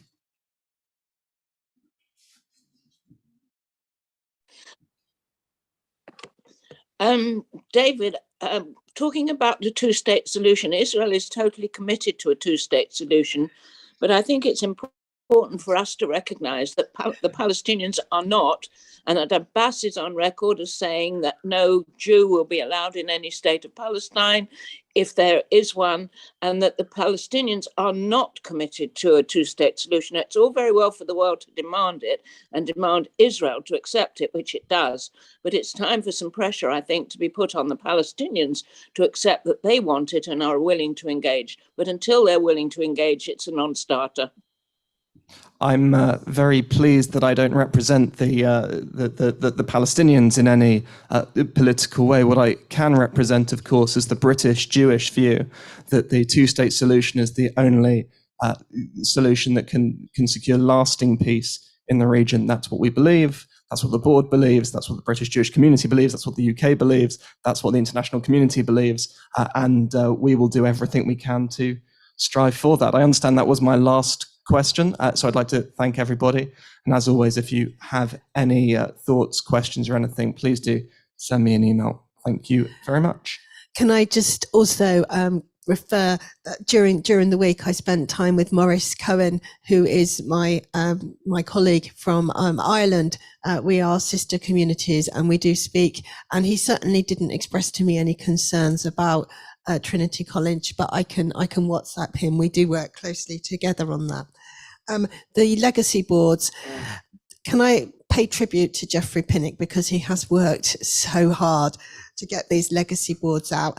Thank you. Give him a clap. He really has. And also to thank Yom HaShoah. And I'm told that 150 have now been distributed to synagogues and organisations, which I think is fantastic. And also, just to reiterate, in case there is any doubt, the board does not give money to any MPs from any party. No money is given whatsoever. So I just want to be clear in case anybody has that concern. The next report is going to be online. Are you there, Edwin? Yes, I am. Thank you. Would you like to deliver your report? Thank you. Sure. Good afternoon, everybody. I'm delighted to present the report of the division. I would like to say a few words before that, and then I would refer to my very able Vice Chair, Andrew Gilbert, in case there are questions relating to the actual report. I want to welcome a new consultant for the board, Denny Jacob, who has impressed already by her knowledge of the community. She's going to work on the Commission of Racial Inclusivity. She's going to fill in for Anthony Silkoff, his part of coordinating.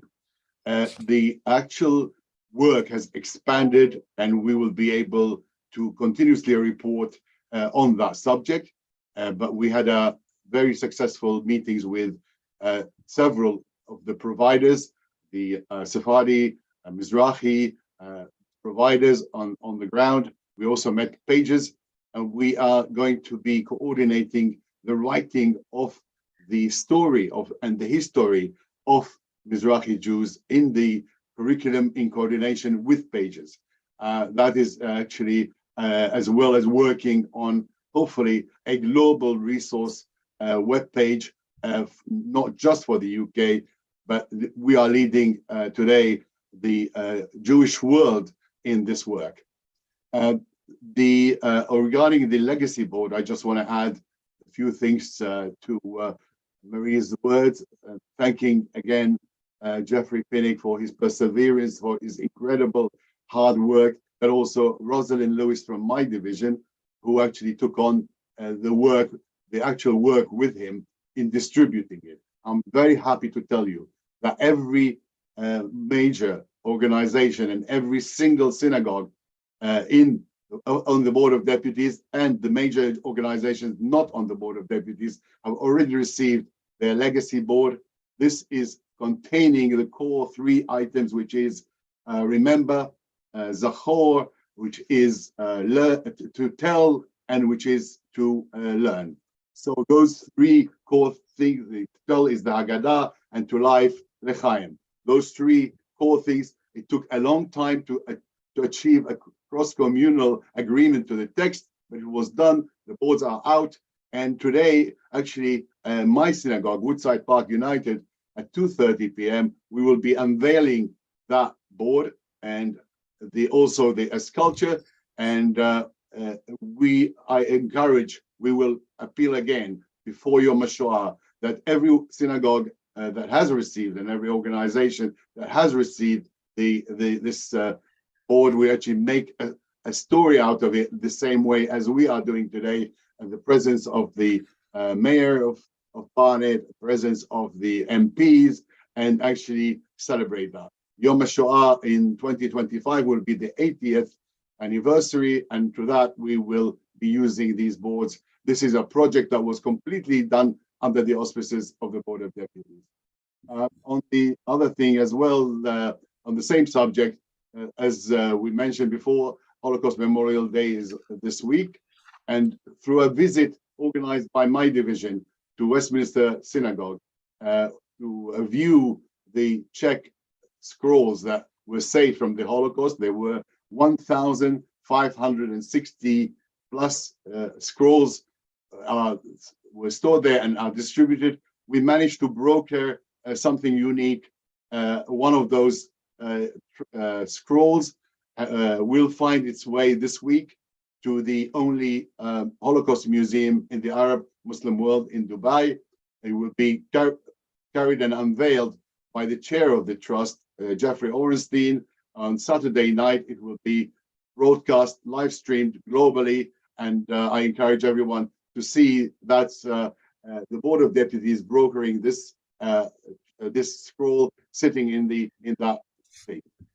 Now I ask if any questions are about the report itself, which I will defer to Andrew Gilbert. And if there are any general questions, I would be happy to answer them. Okay, so we've got 3 questions coming up in the room. Can we ask Sheila, who's not asked any question, to come first? I don't know how you want to do it. I'm happy to choose people, or Andrew can choose. Sheila. Thank you, Marie. Sheila Giewolb, Cardiff United Synagogue. Again, I'm going to curtsy like everybody else, Marie. So, we've heard it so many times. Wonderful for our community. Thank you. For the board especially. I'm just banging the drum, everybody, because I'm on my way. It's in the report. The Jewish Living Experience exhibition. You can see the amazing banners that Anna Silver and Dawn Waterman have worked so hard on. And I have my case with me because I'm en route to Blackburn, where the exhibition will take place tomorrow for the next 2 weeks in the cathedral, in conjunction with a Holocaust education event that they have at the same time. And then I'm also pleased to announce that in Hounslow in November, the exhibition is going to be preceded by it's going to Cardiff and South Wales. So I just wanted everybody to know online. Thank you everybody who's volunteered to help with the exhibition in Blackburn. And thank you again, everybody. Thank you. Thank you, Sheila. Terrific. Great work. I can see Fiona Frank online, and just in the room we've got 3 hands up. So Andrew, do you want to call people or shall I call them? You call them because I can't see who's got the hands up. No, that's okay. Well, let's take someone who's not spoken first. At the back, Jonathan Brody's not spoken. And then we have Jerry Lewis and Carol. And Flora Frank is online that you can see. Flora should be next. Over to you, Jonathan.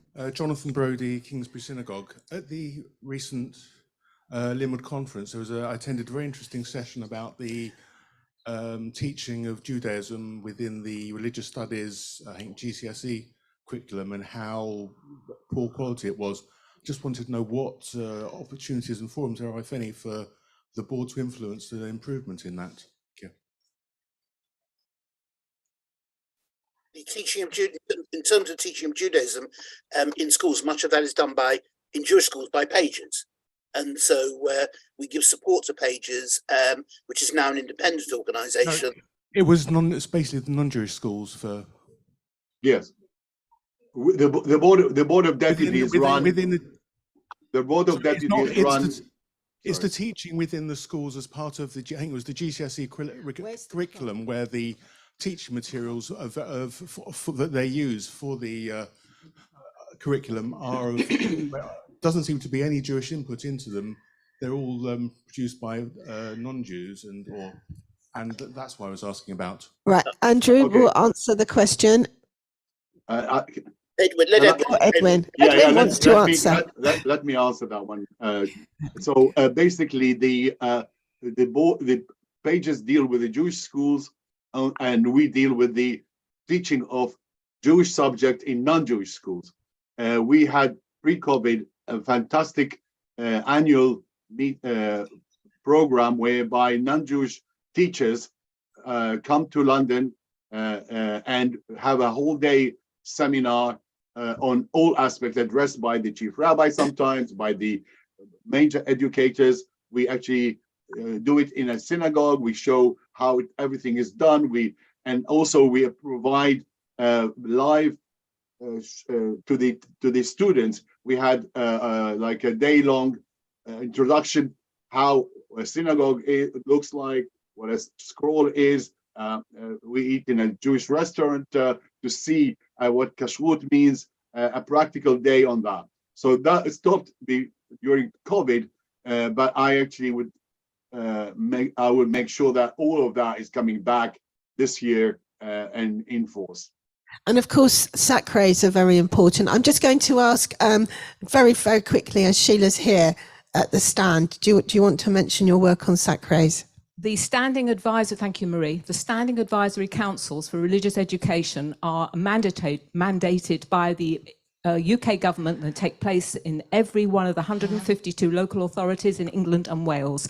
I've made it my task with an amazing working group that we've increased the number of Jewish representation on the sacres from 35 at the beginning of this triennium to over 130. We run conferences to support the Jewish teachers, the Jewish teaching in the schools through the interfaith bodies of the sacres, and this work will continue all the time. Jonathan, you can be reassured that we work really hard to educate the teachers. Anna Silva has produced education notes for all the teachers who bring their children to the exhibition, and you know, this is a real tour de force as part of the board's education work. Thank you. Thank you. You've got Flora Frank online. Flora. Yes, good. Marie again, and Jonathan and the Chief Rabbi, everybody, wonderful, fantastic recognition.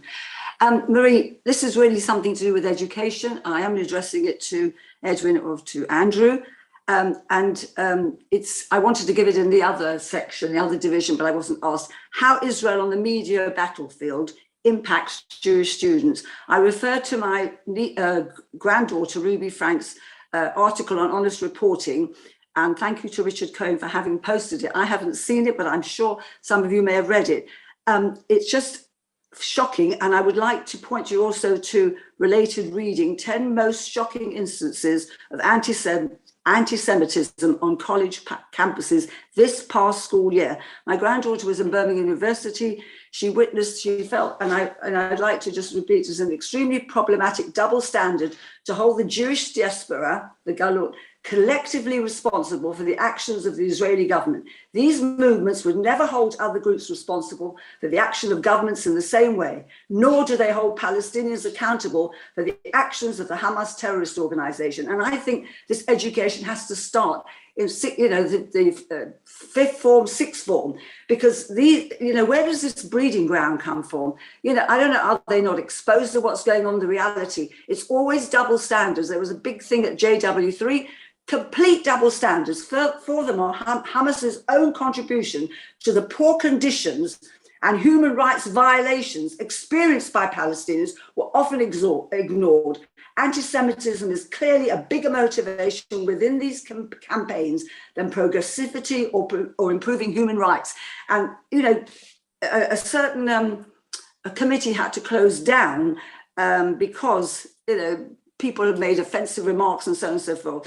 Our students are witnessing terrible, dangerous situations, and we're not. You're taking it out seriously. of time. Thank you, Flora. Thank you. Thank you. Can we have the last question from the room? Oh, sorry. Yes, he's already there. Jerry, you're nearly at the microphone. Jerry Lewis, Hampstead Synagogue.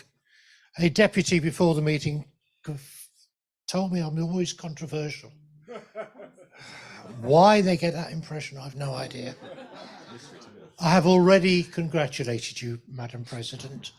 I just wanted to correct something you said earlier, which you might want to do, or you might want me to do it.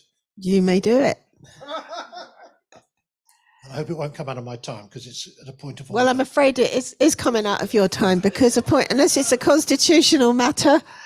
It is a constitutional matter. Right. You said the board is back in their own premises for the first time. It's not, because when we met at Woburn House, that was the board's headquarters as well. Well, that's great. I'm afraid I wasn't around in those times. Can I tell you, unfortunately, I've had to agree with what Andrew Gilbert said earlier in his presentation. Far more important, I wanted to congratulate Sheila for the work she's done. And I advise every deputy before they leave to look at those boards. I worked very hard when I had 9 years in charge. The jewel of the crown of the board, of those boards, and the whole of the exhibition, which goes around the country. We are it's vital work for us to put a good show on for non-Jews, especially kids. It's compliant with the curriculum, etc., etc. And I hope it will, and now that the finance has been arranged for extra exhibitions, even better. Can I just praise one other thing that Sheila's done, and I want to ask all deputies to back it. When we depart, not from this world, but from the board, there's now an organisation for former deputies. We lose deputies from time to time, like Clive Roth, just a few weeks ago, Hilary Stone and others. But please, we should support helping former deputies, keeping in touch. Now we're meeting again. Thank you. Thank you. Thank you, Marie. I finished my report and the questions. I also want to add my thanks to Sheila's. I haven't seen it because I'm online, so I haven't seen this exhibition. I can see it now. The camera went on it, and we're very proud of the work that is being done by Sheila and her educational team, by Andrew, who was running the division in my absence, and thank you, Madam President. And I want to add my Mazal Tov to you. I seem to be the only one who hasn't done so yet, and I report back to you. Thank you. And thank you so much. I know Sheila is very gracious, so she won't mind my saying that we also must thank Anna Silva, our education officer, for all of the work. It's always about also the staff team. Thank you. Absolutely. So thanks there. Also, can I say in relation to Karen Buck, I have had a chance whilst others have been talking to look at this. What she's written is wrong and it's misconceived. The £6,000 is our estimate of the staff time that we've used to help be the secretariat for the APPG. We have never given any money. It's entirely misconceived that she's written this. I think she comes from a good place, so we're going to write to her to make sure that she clarifies and changes her report. She should have discussed it with us. It's very poor that she didn't, but she clearly doesn't understand something that she's read somewhere. But everything's got a cost. Our staff have a cost, and that was our estimate of the cost. We do not give money to APPGs, so that is something very serious, and that should not have been on Sky News. So we will be dealing with that on Monday, and I want to thank you for bringing up that point. We do have to come on to the next division report because we're going to run out of time. It's not fair, so I'm really sorry. Anyone in the room? Sorry, Carol. Amanda, would you like to present your report? Thank you, Marie, and Mazel Tov on your OBE. Thank you. Deputies, you've all seen my report, and I'm sure you've had a chance to read it thoroughly. But in addition to the work of the full division, I just want to make reference to the activity of the 9 different working groups that involve over 30 deputies beyond those that have been elected to the division. So there are many opportunities for deputies to be involved in lots of the issues that we cover in the Defence and Group Relations division. One of those working groups is anti-Semitism in culture, and I know that Panina raised an issue about the work of that group earlier. If anyone is interested in getting involved in the work that we're doing around anti-Semitism in the cultural industries, please get in touch with either me or Panina, and you can become part of that working group, because everybody's help is needed on this. Martin Motz earlier raised the issue of AI and its possible both negative and positive implications for the Jewish community. I'm aware that David Rosen from the American Jewish Committee's work spoke at a recent AI ethics conference at the Vatican. It's certainly something that I'm interested in understanding what the impacts for us as British Jews are. And so we will be looking at it, Martin, and perhaps bring together a group of experts for deputies to get a better understanding of what those implications are, so that we can take a wider view. Local government elections are coming up in May of this year. I just want to take this opportunity to encourage deputies and remind you to have a look at the Jewish Manifesto for local government. It's available on our website. And please encourage your local candidates as they come to talk to you to sign up to our 10 commitments that cover all the issues that are of interest to the Jewish communities and from a local government perspective. And then finally, before I take questions, I just want to make the point that the next meeting of the Defence Division is on the 13th of February, and 2 of our working groups will be reporting back, including our work on media bias monitoring. We'll also be holding an open anti-Semitism meeting next month, and deputies, keep your eyes out for when that is, because it will be a very interesting meeting. And I will also let you all know when we will be hosting Lord Mann, who will come to join a division meeting to discuss the recommendations on his report beyond education, which he came to talk to us earlier this month. So thank you very much, and I'll now open to questions. You've got 3 online. I've got 3 online and 1 in the room. I'll take your question first in the room. I've got 5 online, and I will come back to you. Jackie Sevitt hasn't spoken that I remember. Okay. Yeah. Richard Sassoon from the S&P Sephardi community. I brought up the issue previously of a councillor in Hartsmere called Dan Azaro, who has suffered 3 years of anti-Semitic abuse from as a result of harassment by a number of opposition councillors, and it's gone through various challenges and tribunals, and they've all ruled in his favour. He's now announced that he's going to be standing down in May, and one of the main reasons for his non-continuation is, and I'll quote from his Facebook, 3 years of threats, harassment and hatred towards my family and I has taken its toll. So this is a Jewish councillor who's been the victim of anti-Semitic abuse from some of it from Jewish councillors, unfortunately, in Hertsmere. And I was hoping that the board would perhaps offer its support to him and to note his circumstances of him having to stand down. Thank you. Look, this is an awful example, and Councillor Azzaro's experience has been absolutely dreadful. No one who puts their hand up for public service should have to go through what he did. You did ask before, and we did bring this up in our meeting with Nadine Zahawi when we met him at the back end of last year. But let's be clear, Councillor Azzaro experienced anti-Semitism. Anti-Semitism he is likely not to have had to experience if his political opponents had not been engaged in toxic politics.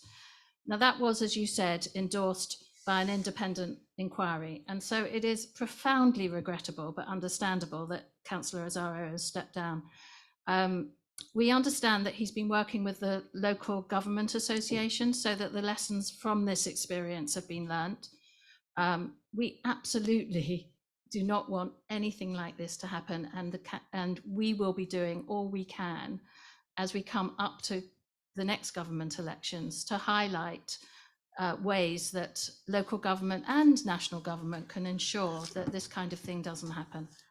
And we'll do all we can to support him. Thank you. So I have some questions online. Keith Myers, you haven't spoken yet. Hello, Amanda. Thank you for the report. Just a couple of things.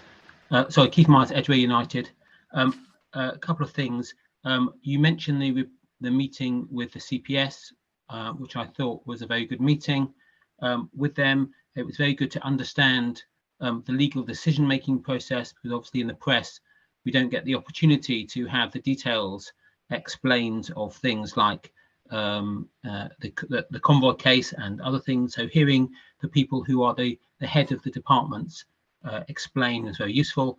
And saying to any deputy, you can sign up and get a weekly CPS briefing on issues and cases. It can be about CPS nationally, or it can be about geographical areas.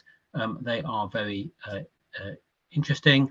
And on the culture point, I was at Limwood when Tracy Ann Oberman was speaking in, I think, the first session with Lord Mann, and she was talking about confronting anti-Semitism in popular culture. So if it hasn't been done already, I would just suggest that whoever is leading that group should make contact with her. No actual question, just some comments. Thank you. Thanks, Keith. Sophie, perhaps you could come next. Hi, Sophie Hassanson, Aelith. I'm going to apologise for the fact that my camera is not working, otherwise I would turn it on. Amanda, I applaud all the work you have done with emphasising interfaith and intercommunal relations, as well as social justice within your division, and the work of the board more broadly, notably within the Social Justice Committee. As the questions today have demonstrated, many deputies are concerned that the board's support of the boycott bill will put us as British Jews in opposition with social justice movements more broadly. Although we clearly do not support the BDS movement as a community, advocating for a wholesale ban on public bodies' boycotts will limit our civil rights and ability to impact a range of issues from climate change to workers' rights to global poverty. There is a mass opposition to this legislation building within the environmental and civil rights community in the UK, including leading organisations such as Greenpeace UK, Liberty and Stamp Out Poverty, who have raised deep concerns about the proposed bill's curtailment of our civil rights. The board's advocacy for the government's proposed boycott bill will place the British Jewish community in the unwelcome position of being seen as advocating against a wide range of social justice movements. Can you clarify that if the government wants to propose the legislation, it cannot do so in our name? Thank you. Sophie, I think, I know you've asked this question previously, but and Maria's already talked today about the board's position on boycotts, divestments, and sanctions as it relates to Israel, and we have a policy, and that won't change. There are always pros and cons of all legislations, and there's always elements of legislation that we may agree with and other bits that we don't. But as far as we have been advocating for so long for this bill, and we will, we know that boycotts don't work. And so we will be advocating for this to go ahead. Jackie Sevitt, I don't think we've heard from you for a while. Hi there, good afternoon. Hope you can hear me. It's Jackie Sevitt from Glasgow Reform Show, Scotland. I'd just like to ask a question. So I'm sure many of you have seen the very bold billboard campaign of the campaign against anti-Semitism, the why am I 500% more likely to suffer hate crime because I'm Jewish. Certainly I've seen them in Glasgow in the city centre. I just wanted to ask, was the board involved or consulted in this campaign? An opinion on whether you think it's an effective strategy, and are there any plans to work with CAA going forward? I do know that they have links with the CPS. They might not be any more effective than the board in getting them to prosecute, or the Fiscal Service in Scotland, but I just wondered what you thought about their campaign. Thanks, Jackie. I understand that there's one of the billboards is up in Glasgow opposite the deli, but the direct answer to your question is no, we weren't informed about the campaign before it went out. We're blessed in the Jewish community that we've got many organisations working to tackle anti-Semitism, and we all do it in different ways. This wouldn't have been the way that I would, at the Board of Deputies, would be advocating that we work. Can I just have my piece of paper? I think I also just want to add that these posters are in Leicester Square. I don't know if you've seen them. They're very, very large, and what they say, there's a picture, and it says, "Why am I 500% more likely to suffer hate crime? Because I'm Jewish."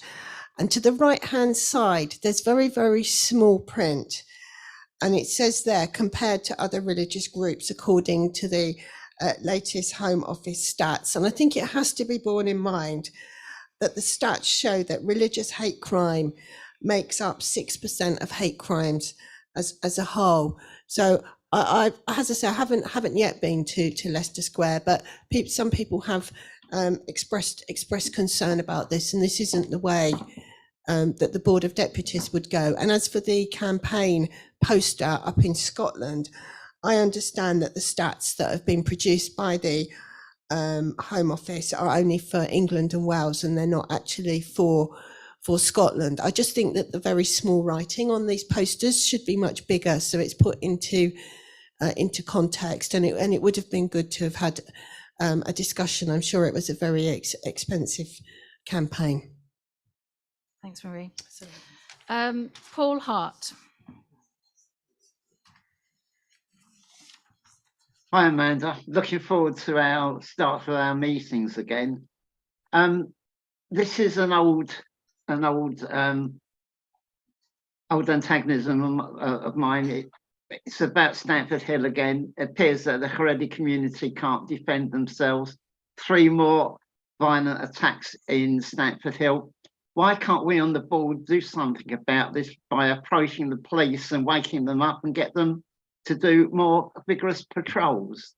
Otherwise, we're going to end up with people being murdered. It's a God forbid. I think it would be the first thing I say. Thanks, Paul. We have regular conversations with the Metropolitan Police on the issues of policing Stamford Hill, and the CST and Shomrim are out there supporting in the best way that they can. I think it's just something we just need to keep putting our attention to and keep working on. I think working with the Haredi community and the local councils and the local police force, and I know it's something that the London Jewish Forum doing a lot of work on as well. We're all working together to do the best that we can. I have Rick Cooper, who's been very patient, and Flora Frank.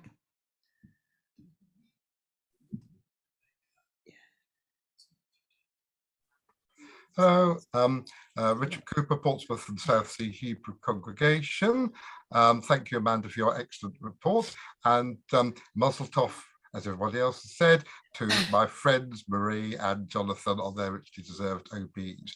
It's possible that Marie actually might be able to answer this question more directly than Amanda, because I noticed in paragraph 2D that Marie and Joe Crossley met the MP Layla Moran, and I wonder if you could possibly here tell us a little bit more, please, about your discussion with Layla Moran and what was said, and generally unpack it. The reason I ask that is because I hope that you weren't at all deceived by Layla Moran. She comes across as a lovely and sympathetic person, but she is really no friend of the Jewish people at all. She weaponizes her intersectionality from her personal and political position, and she says that she acknowledges we've muted the question because I'm getting concerned about how somebody is being characterized. There's lots of nods in the room.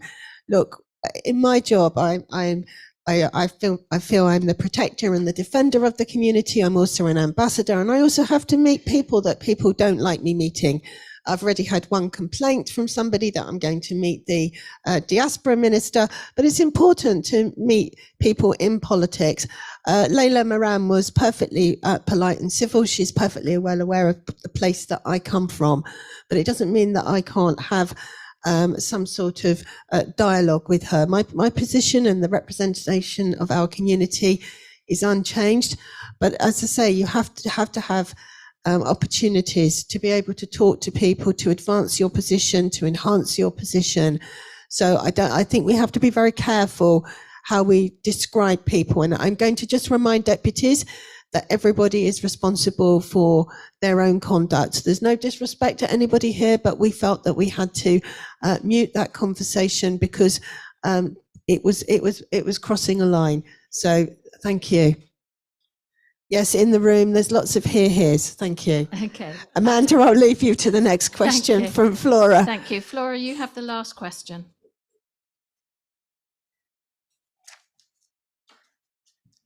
You're on mute, sweetheart. Have I? No, you're fine. Have I unmuted? Yes. Yes. It says the host is not allowing me. Okay. You're loud and clear. Much has been said, and quite rightly so, about anti-Semitism generally, but I'm upset that my question, and sadly Richard Sassoon brought up a very poignant case, but I'm very upset that my question has had no real answer about our own students. And this is real when a university-run social media group had to close down and students investigated and because of offensive comments. Our students are actually experiencing something, just as these individuals that we've talked about and generally, and I haven't had any answer.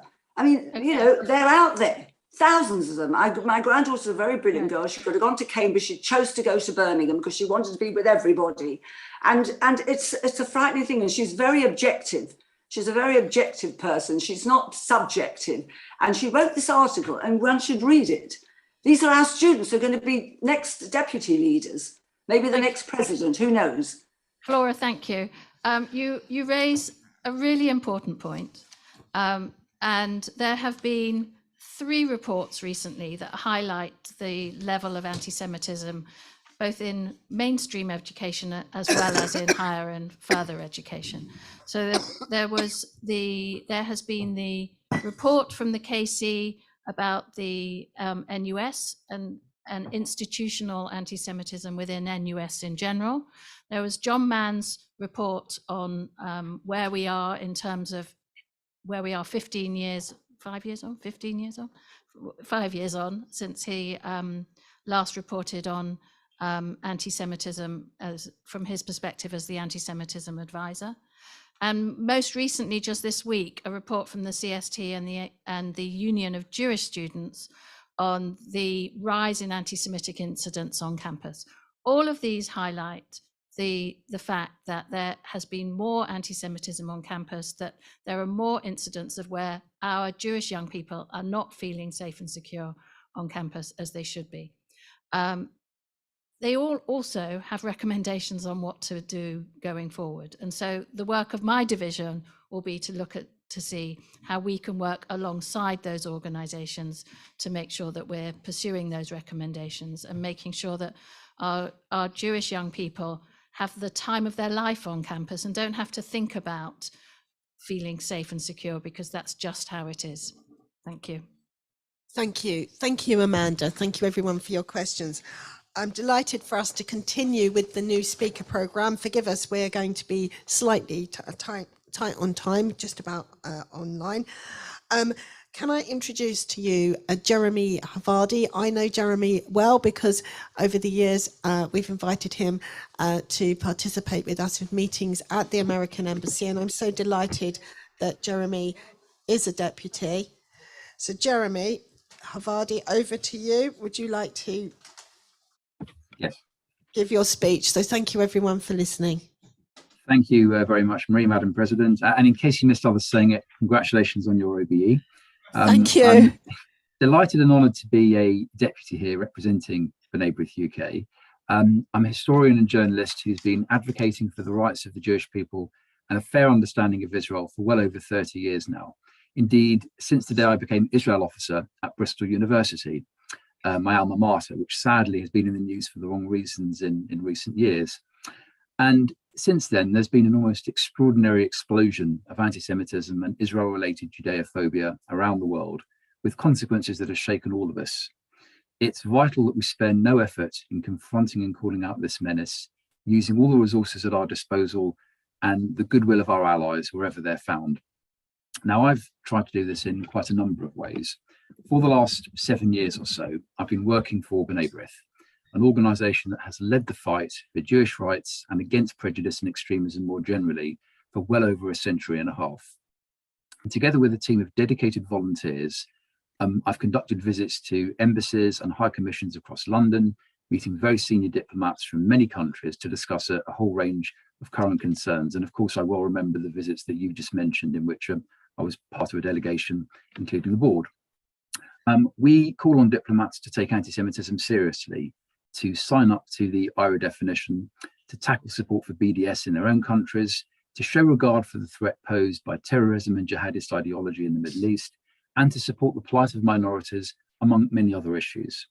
We've also had meetings with major NGOs, charities, and church organisations, which have views that are often antithetical to the cause of peace and coexistence. I feel strongly that our work is very mutually complementary. I've been on innumerable demonstrations and marches with other organisations, including the ZF and the board. One of my earliest recollections, in fact, of political activism was attending an anti-fascist march in York led by the late, great Ray Hill, a man whose work against the far right was so invaluable. And that brought together a range of unions and interest groups in a common cause, and I think it was all the better for it.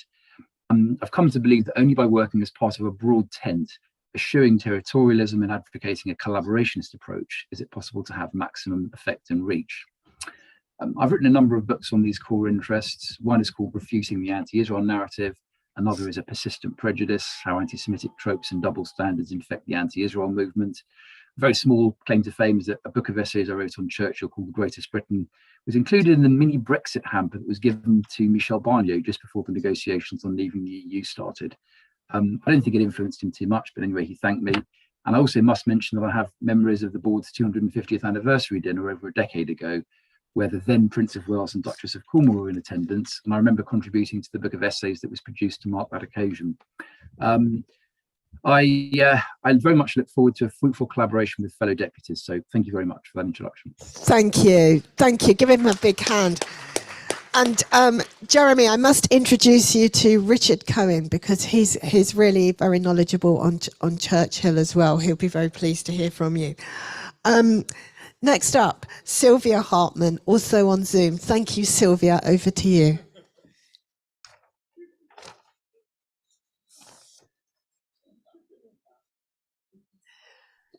Oh, okay.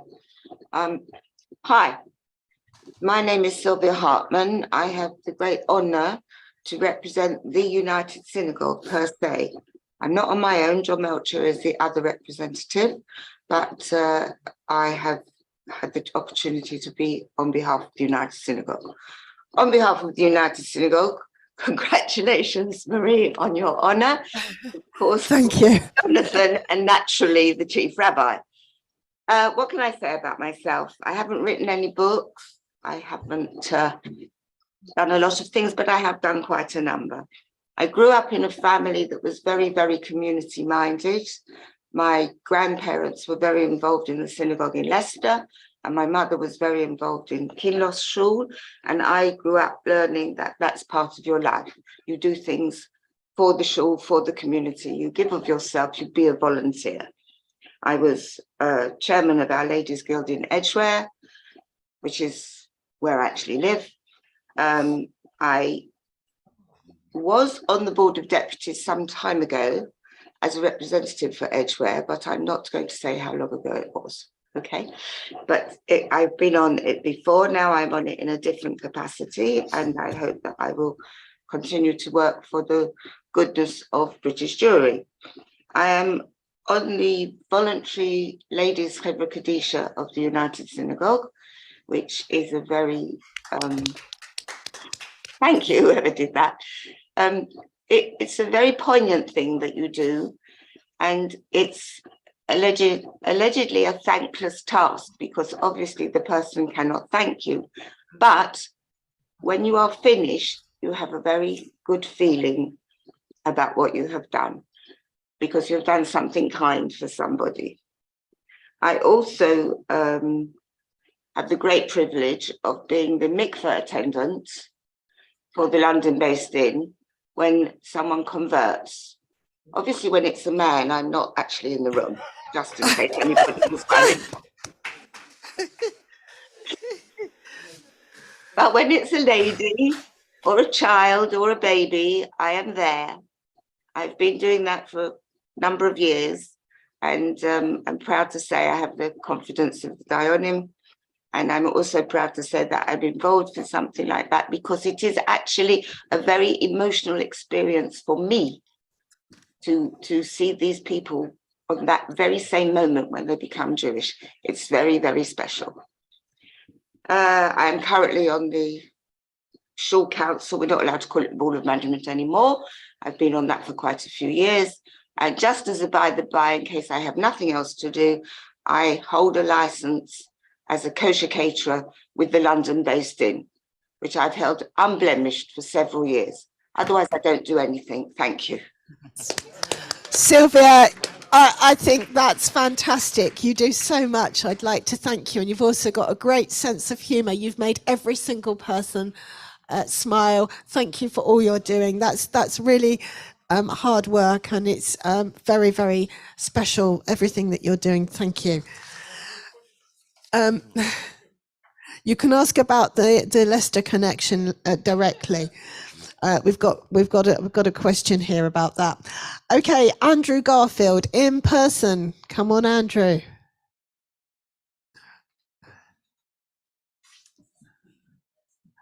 How does one follow that? I was going to add my. Can you say your name and constituency? Sorry, it's Andrew Garfield, Highgate United Synagogue. Thank you.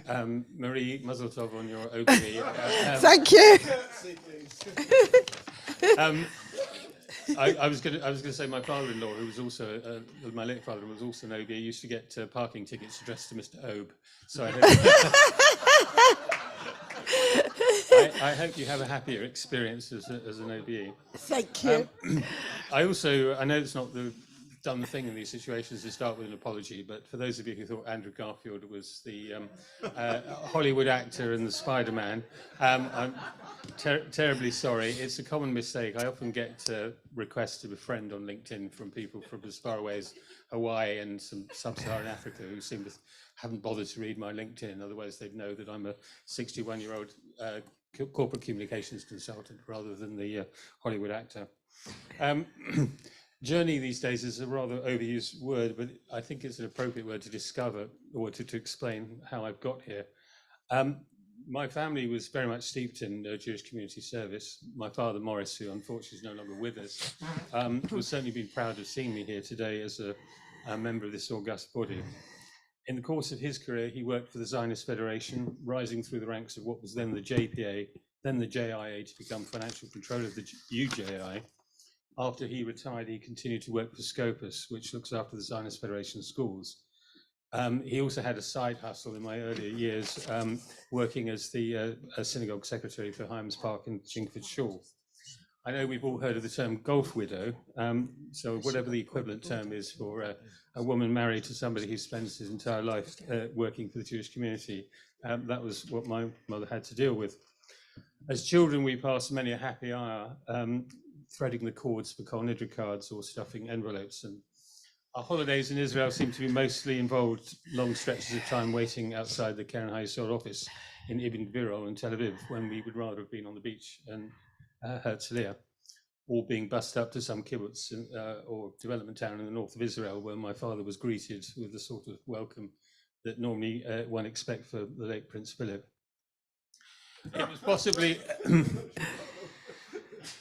It was possibly as a result of that overexposure to Jewish causes in my early years, and a spell that I spent in Yeshiva in Jerusalem, later in Gateshead, that when I became old enough, I ran as far as I could away from Jewish causes.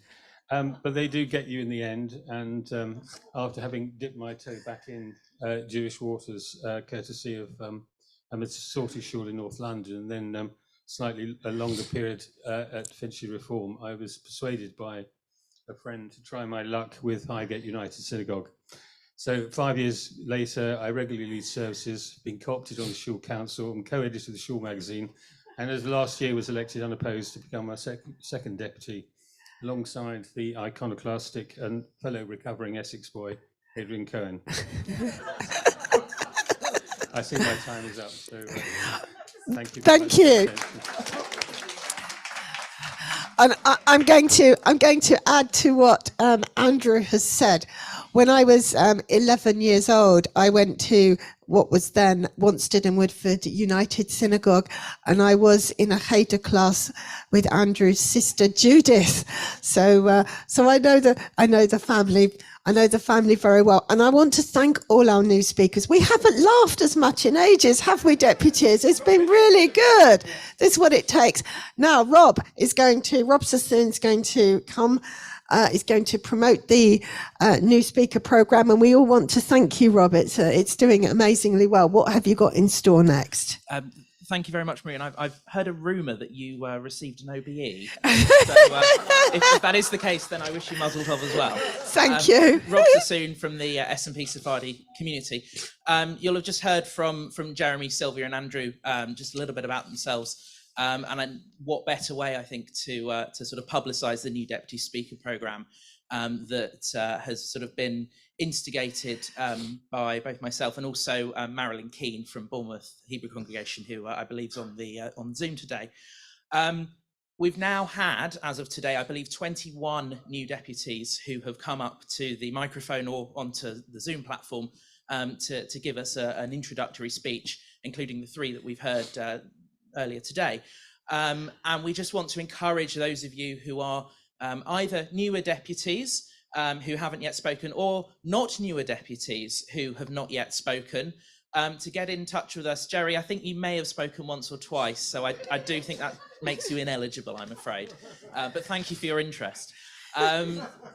Yeah, even if you have been with us more than a couple of years and you haven't spoken, or perhaps maybe you've only spoken once in the past, we would be delighted to hear from you as well.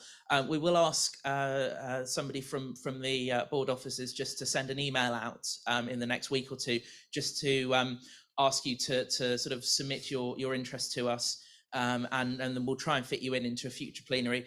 The other thing I'd just like to thank Marie and the other honorary officers for their support of this initiative and in allowing new deputies to be able to come and introduce themselves to the board and become involved and engaged in our activities. So thank you to you as well. No, thank you. think it's really important because the board is a family and we have to get the alumni off the ground. I'm not going to allow anyone else because there's 2 people online and 1 person in the room, and I'm sorry, I can't take preference because there are 3 people. So I want to thank you all for your contributions. Happy to speak afterwards, Denise, in the room. Look, we know that Israel has got its challenges. We've been respectful and courteous in our debate today, and I'm sure this is going to continue for some time in the future. But at the same time, what humour we have all shown. It's been a real pleasure being with everyone today. And I don't know if you've forgotten, but we used to get lots of complaints about the chairs. Were they facing each other? Were they like a parliament? So this time they're in a horseshoe shape. No one's said anything, but everybody's laughed. So I hope that the format is good, that everybody can hear, because it sounds good to me, much better than we were last time. But it's been great to have the opportunity to be together.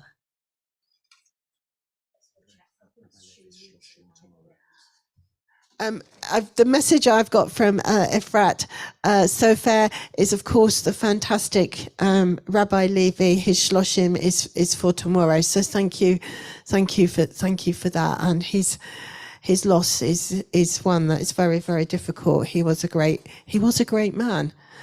Thank you. I want to thank everyone for coming. I'm really looking forward to more meetings in persons, more new deputy talks or talks from people that haven't spoken before. And I'm really glad that it's worked out well in this room. It's been really, really nice. I'm getting to the end. Thank you. No heckling yet from the room. In the nicest possible way. So I want to thank all of you deputies for coming. It's been fantastic. When you leave and you go out down the lift, you have to press G. I want to thank everybody for coming. I want to thank my honorary officers. I want to thank the staff. Thank you so much for all your hard work and organising. Thank you to the IT team. Wave over there. You've done very well. Everyone's clapping, and the IT, I have to say, today has worked perfectly. So thank you. Yes, makes such a difference when we can all communicate together and online. May you have a good few weeks. Look forward to seeing you again soon. So thank you. Safe journey home to all of you. Thank you.